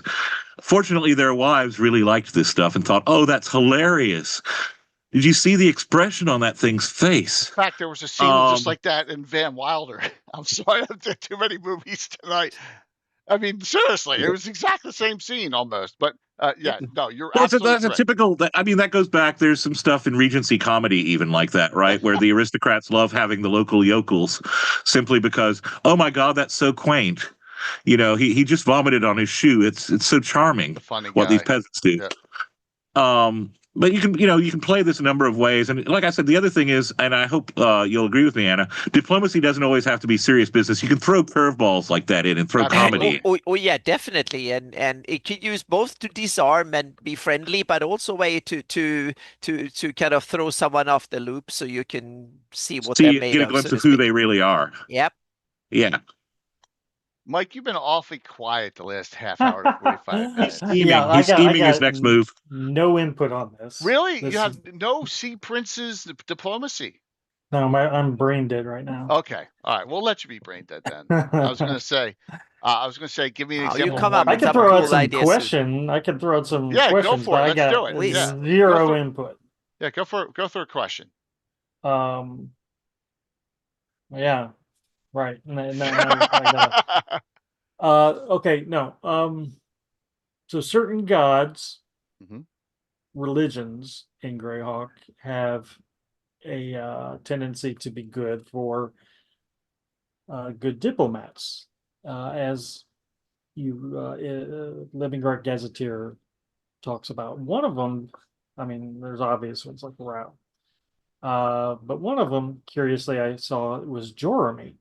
And it says that it's for small but aggressive nations that want to be aggressive and act strong. And so, as I read that line, I know Sean Reynolds wrote it. As I'm reading that, I'm thinking, what country is he talking about? Who would have Jorami for a diplomat? You mean a Jorami worshipping priest? Yes, yes. Well, first of all, they can charm. They get the charm ability, like the fire charm. Yeah, I'm positive on it with their eye. Yeah, I'm 100% because I have a specialty priest of Jorami written up. Aggressive place. Yeah, what country would use Jorami for? Someone, let's say, that wants to be an upstart, right? It could be the North Province. It could be the South Province. It could be ID. It could be Sterich in some. Who knows? Or Geoff. Sterich. Yeah, Sterich would make a lot of sense. It could be Bissell, stuck between what's going on, between the Backlunish and Keelange, or something like that. It could. But this is a religion who wants to start an argument, and so it's a country looking for a fight. Possibly too. It could be that. It could be. Let me think about this. And it depends on the time frame too when we're talking about a Greyhawk. I Yeah. don't think the kingdom would But apply. the deity Oh, of quarrels might be you send it to one of your enemies or someone you What want Roush to. has? Is it which one is? No. Jorami Jordy's is deity quarrels. Okay, all right. yeah. Okay. Yeah, so it's kind of you want to it's yeah, when it's you don't want to negotiate. well, also you send it to someone you don't have much of a relationship, but you wanted to screw it up. But let's say you have an enemy and you know that a third country trades a lot with that enemy, and then you send it to that third country just to screw up, make it a little bit destabilize it in some way or the other, so to speak. And you send someone like that to that are a little bit distrustful to throw off disinformation and various stuff Yeah. like that Yeah. to be a sort of a nuisance to and also to simply take up bandwidth in the court, so to speak. So you get like I'm doing here in the show now. I'm babbling so no one else can No, babble, it's so to speak. Well, No, you know, just yeah. I was just going to throw out too, if I'm not mistaken, I mean, obviously there's that aspect of her that is associated with, wrath and quarrels and anger. But isn't one of her domains also competition? Yeah. Mm-hmm. And you can see where a priest who's more inclined towards the competition aspect could actually function pretty well in some diplomatic circumstances. Yep. Like it's basically a matter of they view diplomacy itself as a sport, Yep. if that makes sense, and they're highly competitive and willing to do anything to get, Yeah. And there's another thing is that you send that well, diplomat not to talk to the primary mission is not talk to the government of that country, but to stir up a rebellion. yeah, that'd be another idea. Yeah. So the real mission is not to talk to the country or do diplomacy in that sense. It's a secret mission to find people and make them rise up, so to speak, or Well, be yeah. I was going to say, Anna, this actually brings us to another favorite theme of mine. And thank you for raising that, Mike. I think that's a great question because it leads to this kind of discussion.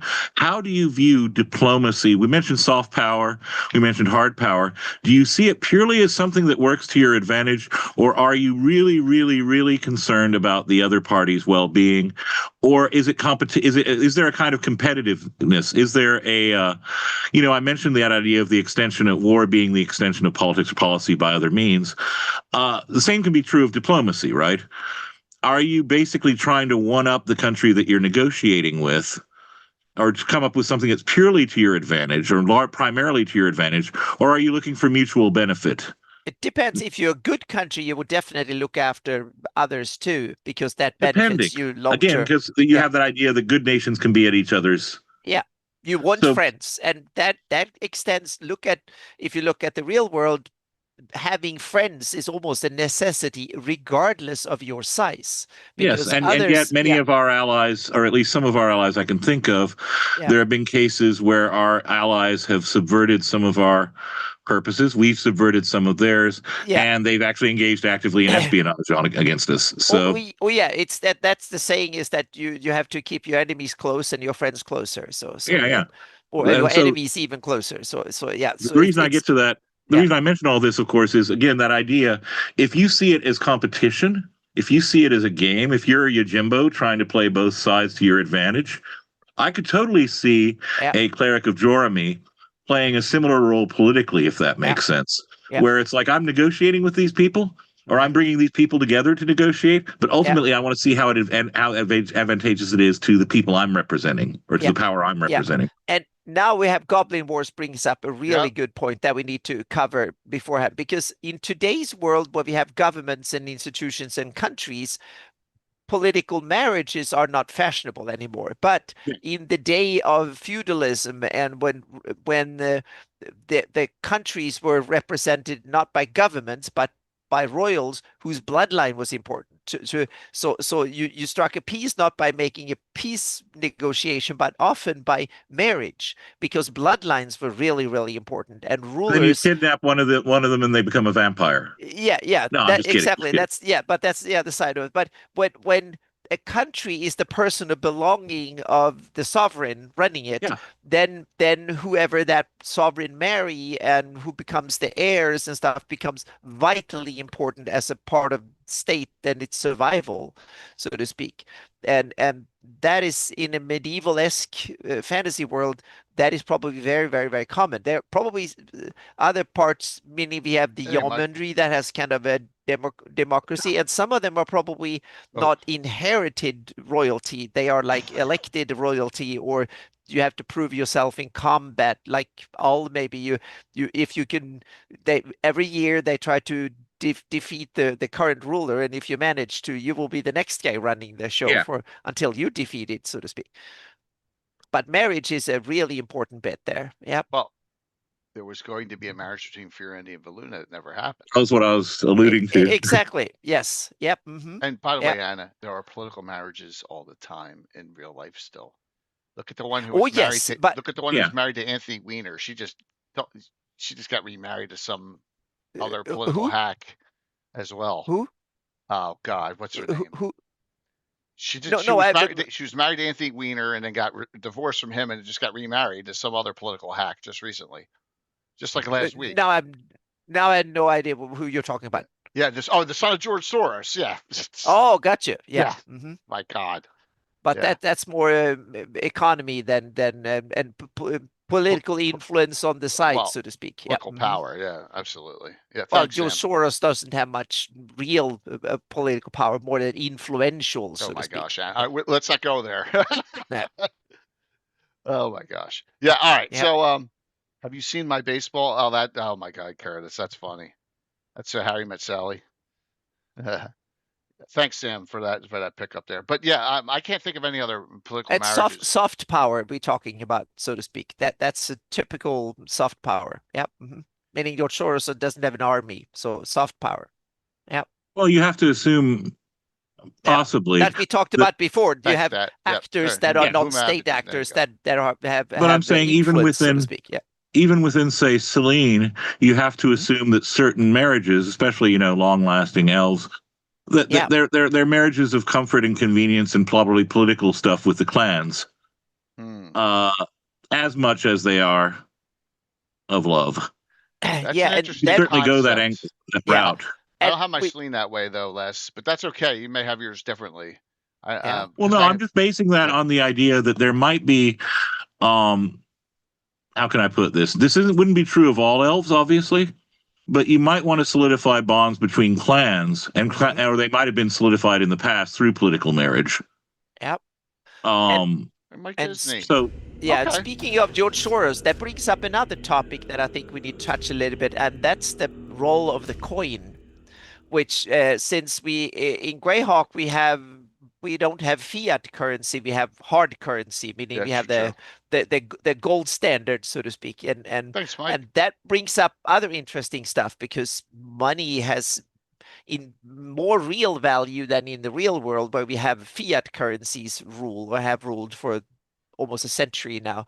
But in GREYHAWK you have hard currency that if you dig out more gold, you get more power. So that means that territory that carry these minerals will be highly sought after, like it used to be in the world, where you had colonies and you went out and find gold mines, or you went like the Spanish to South America and you find a whole mountain of silver, and then you can get rich. And then they realized that if you find enough of it, inflation comes. So I always wonder what happens when you slay a big dragon and there's like 1 million gold coins coming in on the market. That might be very inflationary, but it's interesting to see that money works differently, like in a fantasy world where you have more hard currency rather than fiat currency, because we don't have any signs of fiat currency in GREYHAWK in the rules. Then it's hard currency. But it also depends on how much do you want to have real economy, or is it just something you just want to skip over and use as a mechanics a little bit and then skip all the other stuff. But you can make economy in your fantasy game interesting if you want to, and so on. And that could tie into political power, meaning who lends money to countries, and do you get it back with interest? Is there a George Soros equivalent who speculates on the financial markets in GREYHAWK and others, who lends money to countries in war and then afterwards reap the benefit? His name is Mordenkainen. Yeah, exactly. You can Mordenkainen and Associates. There you go. Exactly. You can introduce these types of people and creatures, so to speak, that can bring in hard currency and use various schemes like that. Well, the two things I'll mention there, and I think just to pick up on your point, if you recall in the first Gord novel, there's the idea of what's essentially a line of a credit note or a promissory note, right? During the Bandit Kingdoms thing. And Gord has no idea what the hell anyone's talking about. Because, he's used to dealing in coin. Most people are dealing in coin. Here at the national level, though, there's clearly something going on where there's at least the beginnings of that kind of thing. It kind of reminds me of something the fantasy novelist and science fiction writer and the Iron Bank is Game of Thrones. Exactly. It's a cool. That's one way you can go with it. That is really cool. Exactly. I love the Iron Bank. You can make it into a fanciful, hard institution, so to speak. That is really powerful in its own way. That is like a World Bank, so to speak, a fantasy version of the World Bank that sits on a huge amount of resources and can extract it from various nefarious things by causing interest rate. The guy, this gentleman, fantasy science fiction writer and academic, Samuel Delany, kind of commented about his own Neveryon books, which are kind of a taking apart and dismantling and reassembling of components of sword and sorcery fiction. That one of the things he notices is that in sword and sorcery fiction, it's always coin. Right? It's never credit. Whereas in science fiction, it's almost always credit and never coin. Yeah, but that I guess you that have that goes shift in economics. Yeah, but that ties into fantasies based on medieval-esque economies that used hard currencies and science fiction. Until you have the advent of like the banking system in Europe. Because everybody's trying to use something else because that gives you leverage. You can level up and the economy can expand way faster than the source of gold or silver or whatever it is. So it's more effective to not use it. But on the other hand, and once trade starts becoming a major thing, then it becomes more important to have that kind of. But once you introduce, you get away from the gold standard or silver standard in fantasy, then you get all sorts of interesting political shenanigans that you can use. And in a fantasy game, you can introduce it because you have magic. You can produce gold magically and stuff. So you can still tweak with it and have fun with it from a fantasy perspective too. So you can, Well, that's one of the things I know that there's this debate. I'll come and I'm just throwing this out there. There's always that kind of ongoing debate about who had what kind of armor at what period. It can be somewhat more up for grabs in a fantasy campaign if you have people who are manipulating metal, right? Or manipulating wood or whatever else. The type of armor that might have been available 1,000 years ago, if you have a super advanced great group of sorcerers, might be even better than what they have in contemporary times. Depending on what kind of, I'm inclined to say tech level, but here I'd be meaning magic level, right? An ancient race of incredibly powerful magic users could probably manipulate things in ways that we can't. That you start getting into discussions of technology and realism start breaking down at a certain point. Precisely because of the introduction of magic there. And the other thing that I was going to mention, Jay, and it kind of goes back to the elf part, but it goes back to the diplomacy part. Elves live very long lives, right?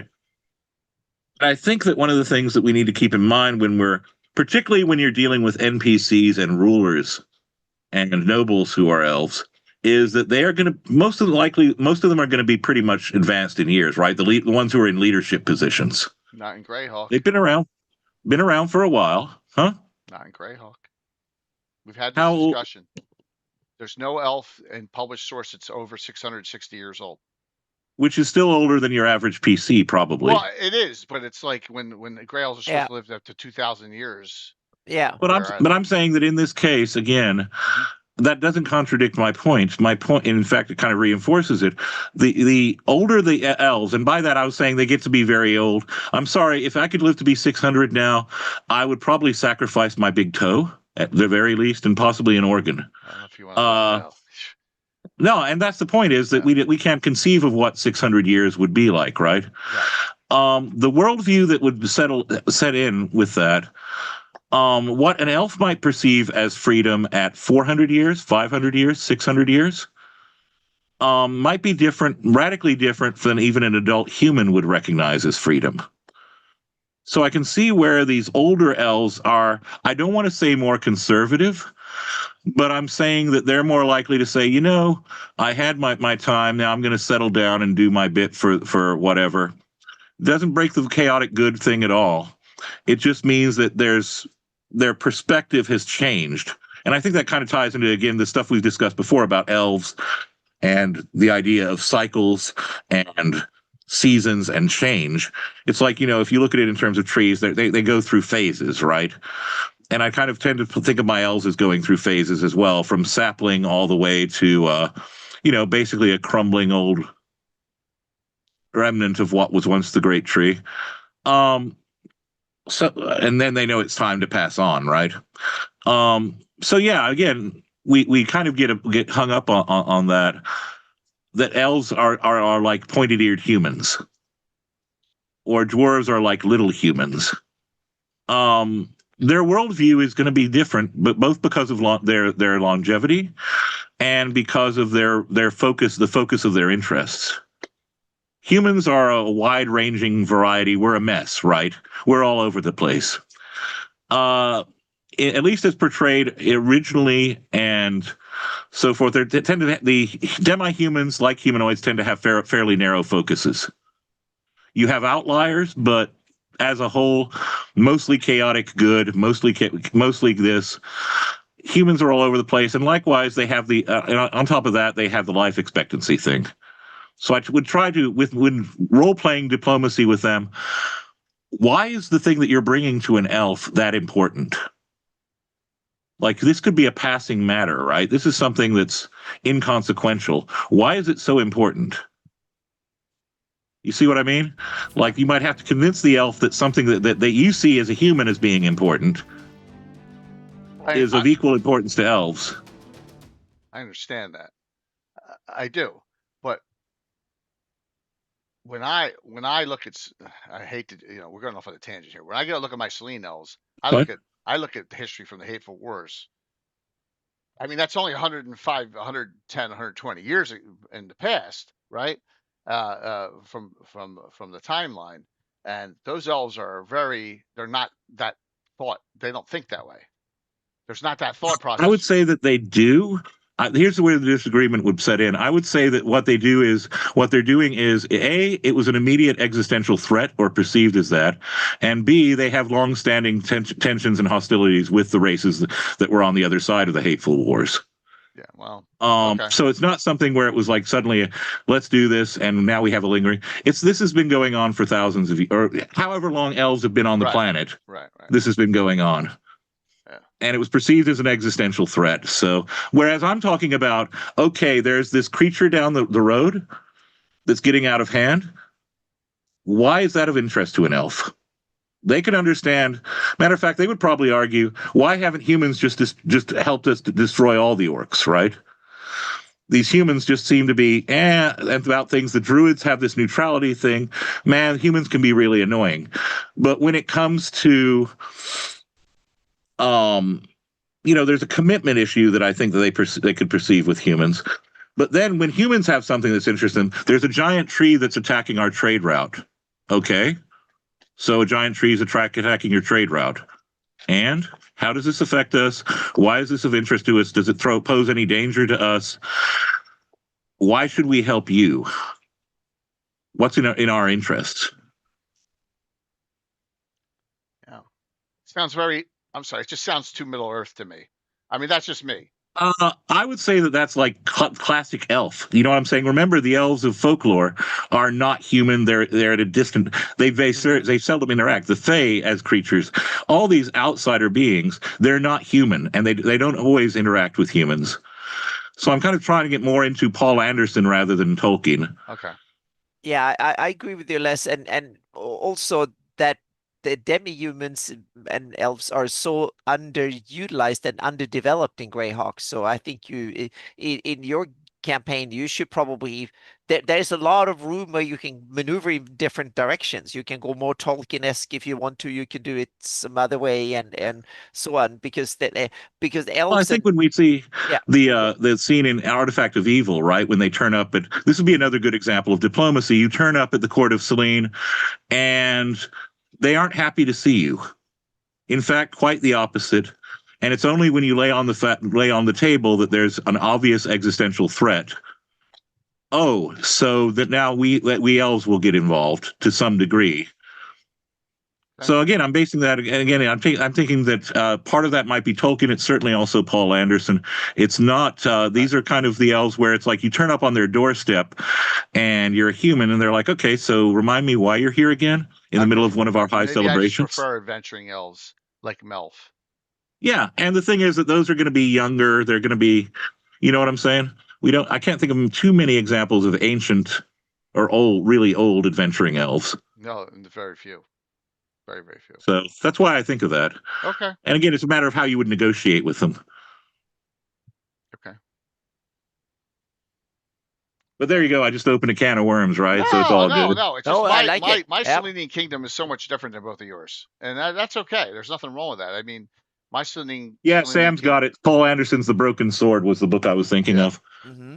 And my Selenian kingdom has had a relationship with the Order of Ulic going back to when I was a kid, and maybe it was just because it was a kid's perspective, but it was a mutual beneficial arrangement, you know? Oh, I don't doubt that elven kingdoms have those arrangements with their neighbors, but remember, these are not their neighbors. This was Gord and Chert. Sure, if and there's some wandering vagabonds coming through, I can understand that completely.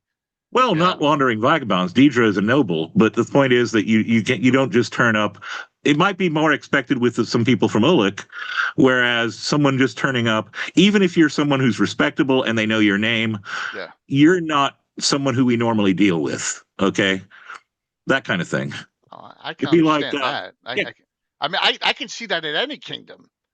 If they show up in Nyrond or they show up in the Theocracy of the Pale, I'll be like, who the hell? You know what I'm saying? But it's a little more. I think it's a little more deeply entrenched with when your worldview is kind of a little more. All right. Yeah. Okay. I think it's more of a thing there. You don't. I kind of dislike like I said, it's one of those things where, and this might just be me, I prefer my non-humans to be non-human. Okay. If that makes sense. Sure. Absolutely. Yeah, I also like my non-humans to be more non-human. Yeah. Mm-hmm. Then they are the point where sometimes they look at humans and they're like, what the hell? Matter of fact, I think that's probably most of my demi-humans look at humans most of the time and go, what the hell is this? They're fascinated. They like some of them like humans. They're fascinated, but we're short-lived and we're flighty and we, can be very useful. But can be useful and have managed to accomplish stuff that they haven't. Mm-hmm. So. Yep. No, I mean, it's okay, Sam. No, it's cool. It's entirely cool. I was going to say right quick, do we have time to get into that class, that prestige class? It's all good. Okay, yeah. Dragon Annual 5. Yeah, that's cool. Like I said, I have no problem with anyone's perspective on however they do a GREYHAWK setting. It's, everyone's got a little different, and that's perfectly fine. Mm-hmm. Oh my God! And since GREYHAWK isn't that developed, that means that there are cool options for this. So yeah, no, definitely. All right, so here we go. All right, ready. This will be cool. What's the title name? It should be the Mentor. Oh shoot! No. It would be the Royal Heralds. I see they. Yeah, Royal Heralds. There's an article from Ed in here. And just to give you an idea of what the Royal Herald is, it isn't GREYHAWK specific, but what it is it establishes that there was a group called the Queen's Heralds. They served directly for the Queen. They served her as heralds on the field and so forth, and as envoys in diplomacy and stuff. And over time, they've become an espionage as well as a diplomatic organization. There we go. This is Andy Collins. And it's offered as a prestige class. And one of the things I would recommend is if you're interested in both diplomacy and espionage and kind of the intersection of the two. And by espionage, I don't necessarily mean James Bond. I mean, it can be hanging out in the court and finding out who's sleeping with who And, this person is in rough with the king this week. That kind of information gathering. This is a great example. And as it mentions, the thing about being a member of this prestige class is by the very nature of your work, you can't have too many close friends. Because you might have to inform on them, right? Or they might be in a position where something that's not advantageous to them could be advantageous to you. Or to your patron, the queen. Wisdom, charisma, dexterity. Interesting. And you'll notice some of the skills that you have there: diplomacy, forgery. Right. Some it looks like illusionist spells, charm, person, suggestion. There you go. Okay. Yeah. Royal Heralds. And related along these lines, since we were talking about messengers and couriers and things of that nature, I was going to mention the back in this. This is just an idea that occurs to me every so often, and I'm going to throw it out there for people to do with as they please. Right. Back in Roman times, you had what developed with a group called the Frumentari. Right. Now, the Frumentari were at one point a courier service, but over time they developed into something like a secret police, where one of the famous stories about them, I think it's Domitian, there was someone he was meeting with whose wife was complaining that the husband never spent any time at home, right? He's always out carousing and drinking and stuff. And so he approaches Domitian, the emperor, and he asks for some time away from Domitian's court. And he's like, why? Are you just going to go out chasing women again and getting drunk? And the guy is like, were you and my wife writing to each other? The payoff, of course, being that he'd been reading the guy's letters, or been keeping informed on the guy's letters. And where that comes into this is, again, that idea of who is the if you have messages that are being sent, how are they sent? What happens if they're intercepted? What purposes can they be used for? Even the most banal information can be used for pretty heavy-handed ends when it comes down to it. Like, you don't think about it, but that woman you had dinner with a couple of nights ago, who isn't your wife, I wonder what would happen if a rumor started about that, and how that might affect your place at this table. So on and so forth. Like either suspicion or active rumor mongering around information that people take for granted. And part of that information gathering, of course, would involve correspondence. Well, I'm looking at this Herald too, Les. This Herald has a lot of thieving, almost not assassin abilities, but close to it with all the backstabbing. I know it's called something different here, right? It's called. You're going to have to get yourself out of some tight spots sometimes. Sneak attack. So it has a lot of thief ability here, and a lot of non-detection and illusionist stuff. Yeah, so interesting. Hey, Eric, thanks. And I think that's the thing, is that one can think of, Anna, you were talking about magic in the relation to these things. You can think of the roles that like different spells like illusion could use, or, if you have courtesans in your campaign, the way, there was in the Byzantine Empire, I was reading a scholarly article the other day about how there was this entire network at one point. You couldn't sleep with a courtesan without some of the details of your conversation going into a file somewhere. Yeah, because let's face it, people are vulnerable when they're people, and then they develop emotional feelings, and then they start talking. And so courtesans were a useful source of information. Ditto the old beggar woman who you never pay attention to. Apparently, at one point, one of the Byzantine emperors had an entire payroll of these elderly women who were begging on street corners or doing little jobs and this and that. So, or grannies even. You think that you're sitting there and granny is just like in the dawdling in the background, and in fact, she's taking mental notes on everything that you're saying and passing it along. Found this really fascinating anyway. It's a series of academic articles I was reading not too long ago that made me kind of smile especially in relation to one of the books, one of the GREYHAWK sources I was reading recently. I think it might be the Undying. There's a passing reference to the intelligence services within the Great Kingdom, right? And I'm like, that they have to operate like this, where basically correspondence is intercepted. You can't entirely trust who you sleep with, even. Probably some of your family members might be on the payroll. There's this kind of, not like a contemporary state, but like these states that I'm discussing, which had, the models, the forerunners, these kinds of earlier, like your Byzantine capital, Byzantium, the politics of that place, the politics of Rome.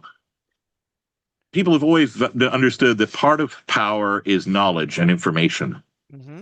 The more knowledge and information you have, the better able you are at managing things.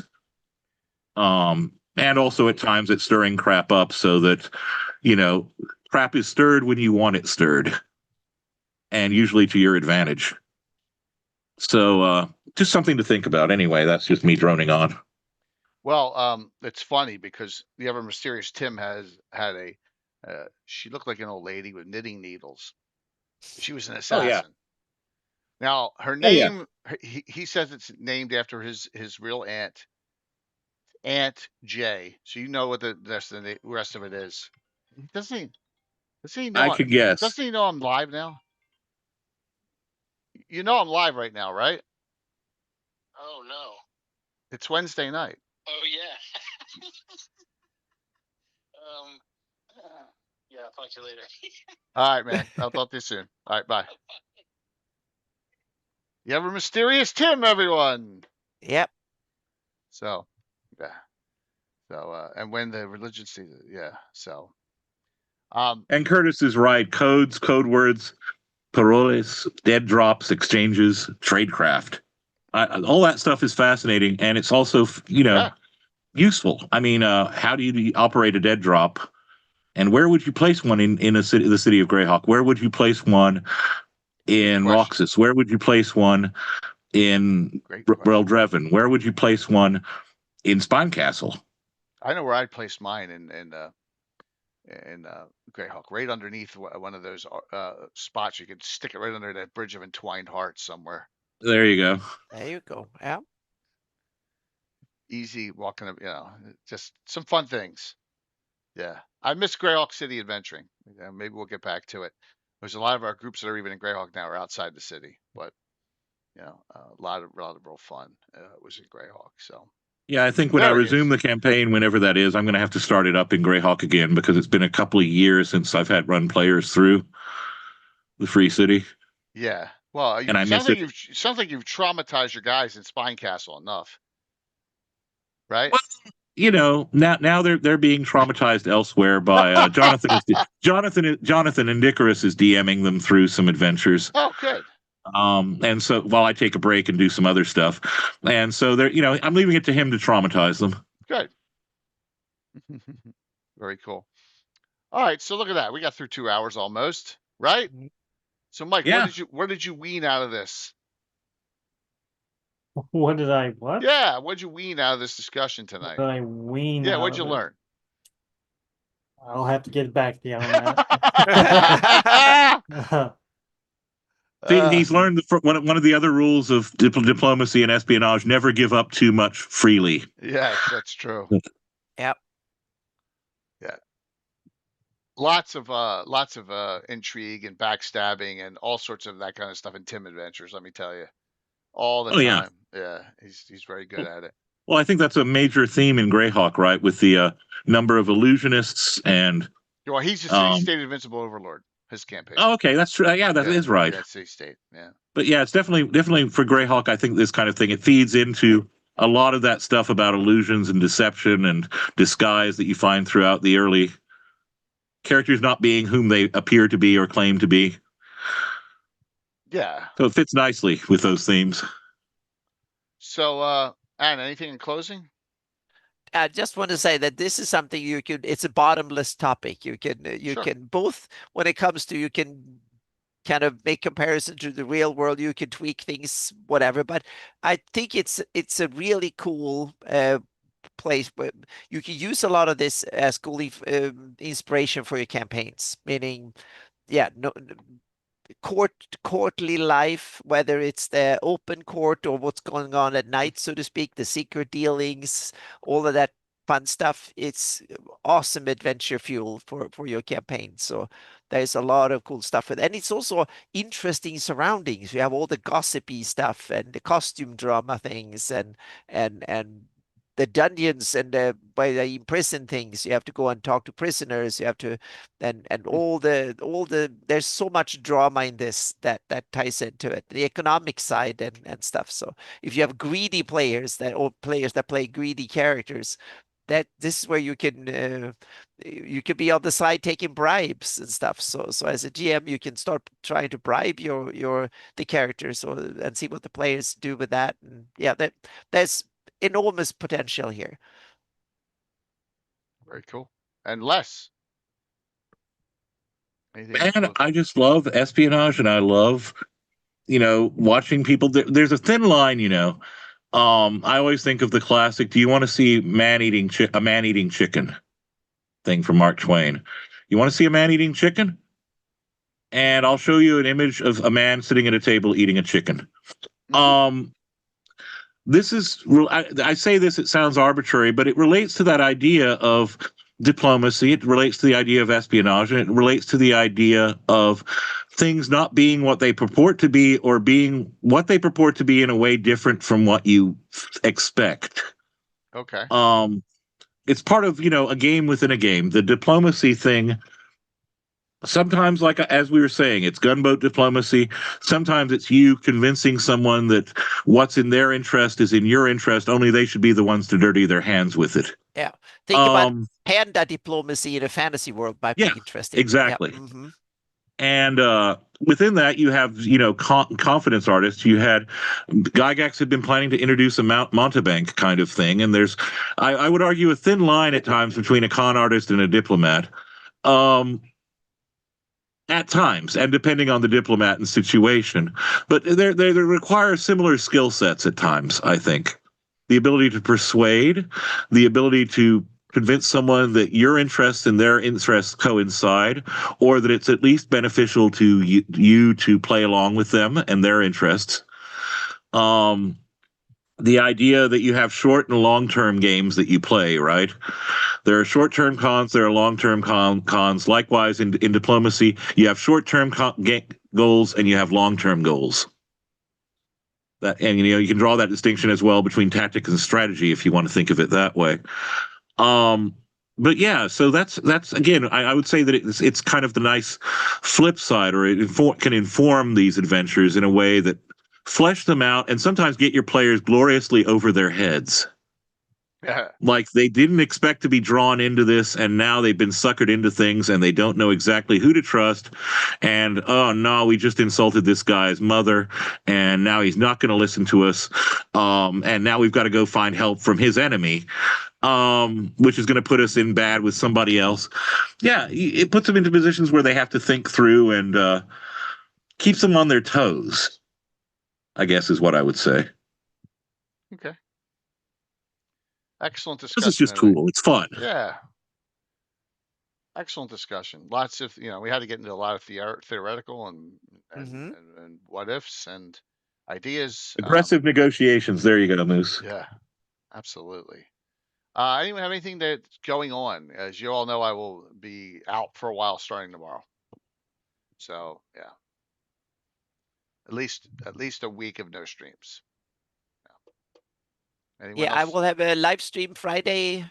Okay. Back in track on there, and there will be new posts on various stuff over the next week. So yeah. Okay. I had the convention I was at this weekend. I had 2 long sessions, and it was a lot of fun. And the new alpha of Hawktails played really well. So that was, we had a lot of fun, and it was better than, that was probably the best sessions I've had so far. Oh, great. And it was a lot of fun. It was like reasonably high level, 7th to 10th level players or characters. So that was some fun. We had a low level and we had a high level. So we set in the same area. So that was a lot of fun, and it's starting to come together. So I'm very happy with that. Alrighty. Well, this is wishful Good thinking. luck and best of wishes on your surgery, Jay. Yeah. Thanks. I appreciate it. Speedy recovery. This is best case scenario. I think the next stream will be a week from Saturday if I can function. I've already bribed my son to move terrain and miniatures downstairs. I'm going to pay him a small amount. But so I may do a special event a week from Saturday. This is August 2nd. We're going to have our Luke Gygax meeting on Heraldry on August 1st. I should be able to function at least for that sit around or stand here, right? So that's Friday. But Bad Barbarian Omens. There you go. Korg's joining this group too. So we got Coco, Witch, Star, Rogue, Chick, Bellas, and Korg. So there you go. That'll be a fun one. And then from that point, we'll see. I'll have a Gavin on Sunday on that. I'm thinking I should be okay. Yeah, I don't know about that, Brungale. I just want to wake up like I did last time. I'm like, is it over yet? So thank you all. All right, let's do the giveaway, and I'm playing a lot of other stuff too. A Champions game, some other special events coming up. So, and then we got Virtual GrowCon. Just please sign up and get your events in as well. Yes, isn't that yes, Tim? It's going to be a bad barbarian time. Yeah. So I thought that was. Thank you. Last call exclamation point drawing to get in. $15 gift certificate to Frog God. Right after the stream, as long as you in your Discord or in your Whisper, I'll get you the code. Because Michael got me it pretty quickly, so we're good. Last call exclamation point drawing. Let's see who wins tonight. Alrighty. By the way, I only have 3Xs, 3Xs left, and a couple mediums and a small left of the Virtual GrowCon 6 t-shirts. They went like hotcakes. I may consider doing another order. We'll see, but it won't be any time in the next couple days. As once again, hospital calls. Closing it out. Winner is Uncle Fuzz. Gotcha. We'll get that over to you, Fuzz. Yes. Awesome. Congratulations. We're going to raid in like we normally do. Is Darling Region Ross. We raid in the bones on Wednesday night, and I thank you. And I've got to be up at 4 a.m, so I'm going to be crashing pretty quickly after this. So thanks for coming on, Les. Yeah, So Les. Yeah. Great. No problem. to see It was you. awesome. Anna, Mike, Les, thank you very much. Like I said, I'll see you in a week and a half, as I recover a little bit and make sure everything is fine. But thank you all for your kind thoughts. Really appreciate it. I will still be answering my Discord, and I'll probably post a pic tomorrow afternoon and post it. Look at me lying in bed like I did last time. So yeah. Virtual GrowCon 6. You got to have a badge for Virtual GrowCon 6 to order them. There's still a couple 3Xs and 2 mediums and 1 small left. Yep. So thank you. Thank you all. All right. I really appreciate it. And I hope to be back quickly. This is it. I may be able to actually do stuff after this one. So yeah. Woohoo. Am I going to hit the wrong button? Probably. It's this one, I think. Thank you. Thank you all. All right. Setting up the raid. All right. Thank you for us surpassing 13,000 tonight as well. Which is cool. Finally got there. Bones played last Thursday. I gave her a Dragon Slayer sword that has empathy, it's chaotic neutral, and it slays metallic good dragons. That was fun. It's named Terminus. That's a real blast. 5, 4, 3, 2, 1. Everyone have a great night, and I'll see you soon. Hey, guys. 95 going in.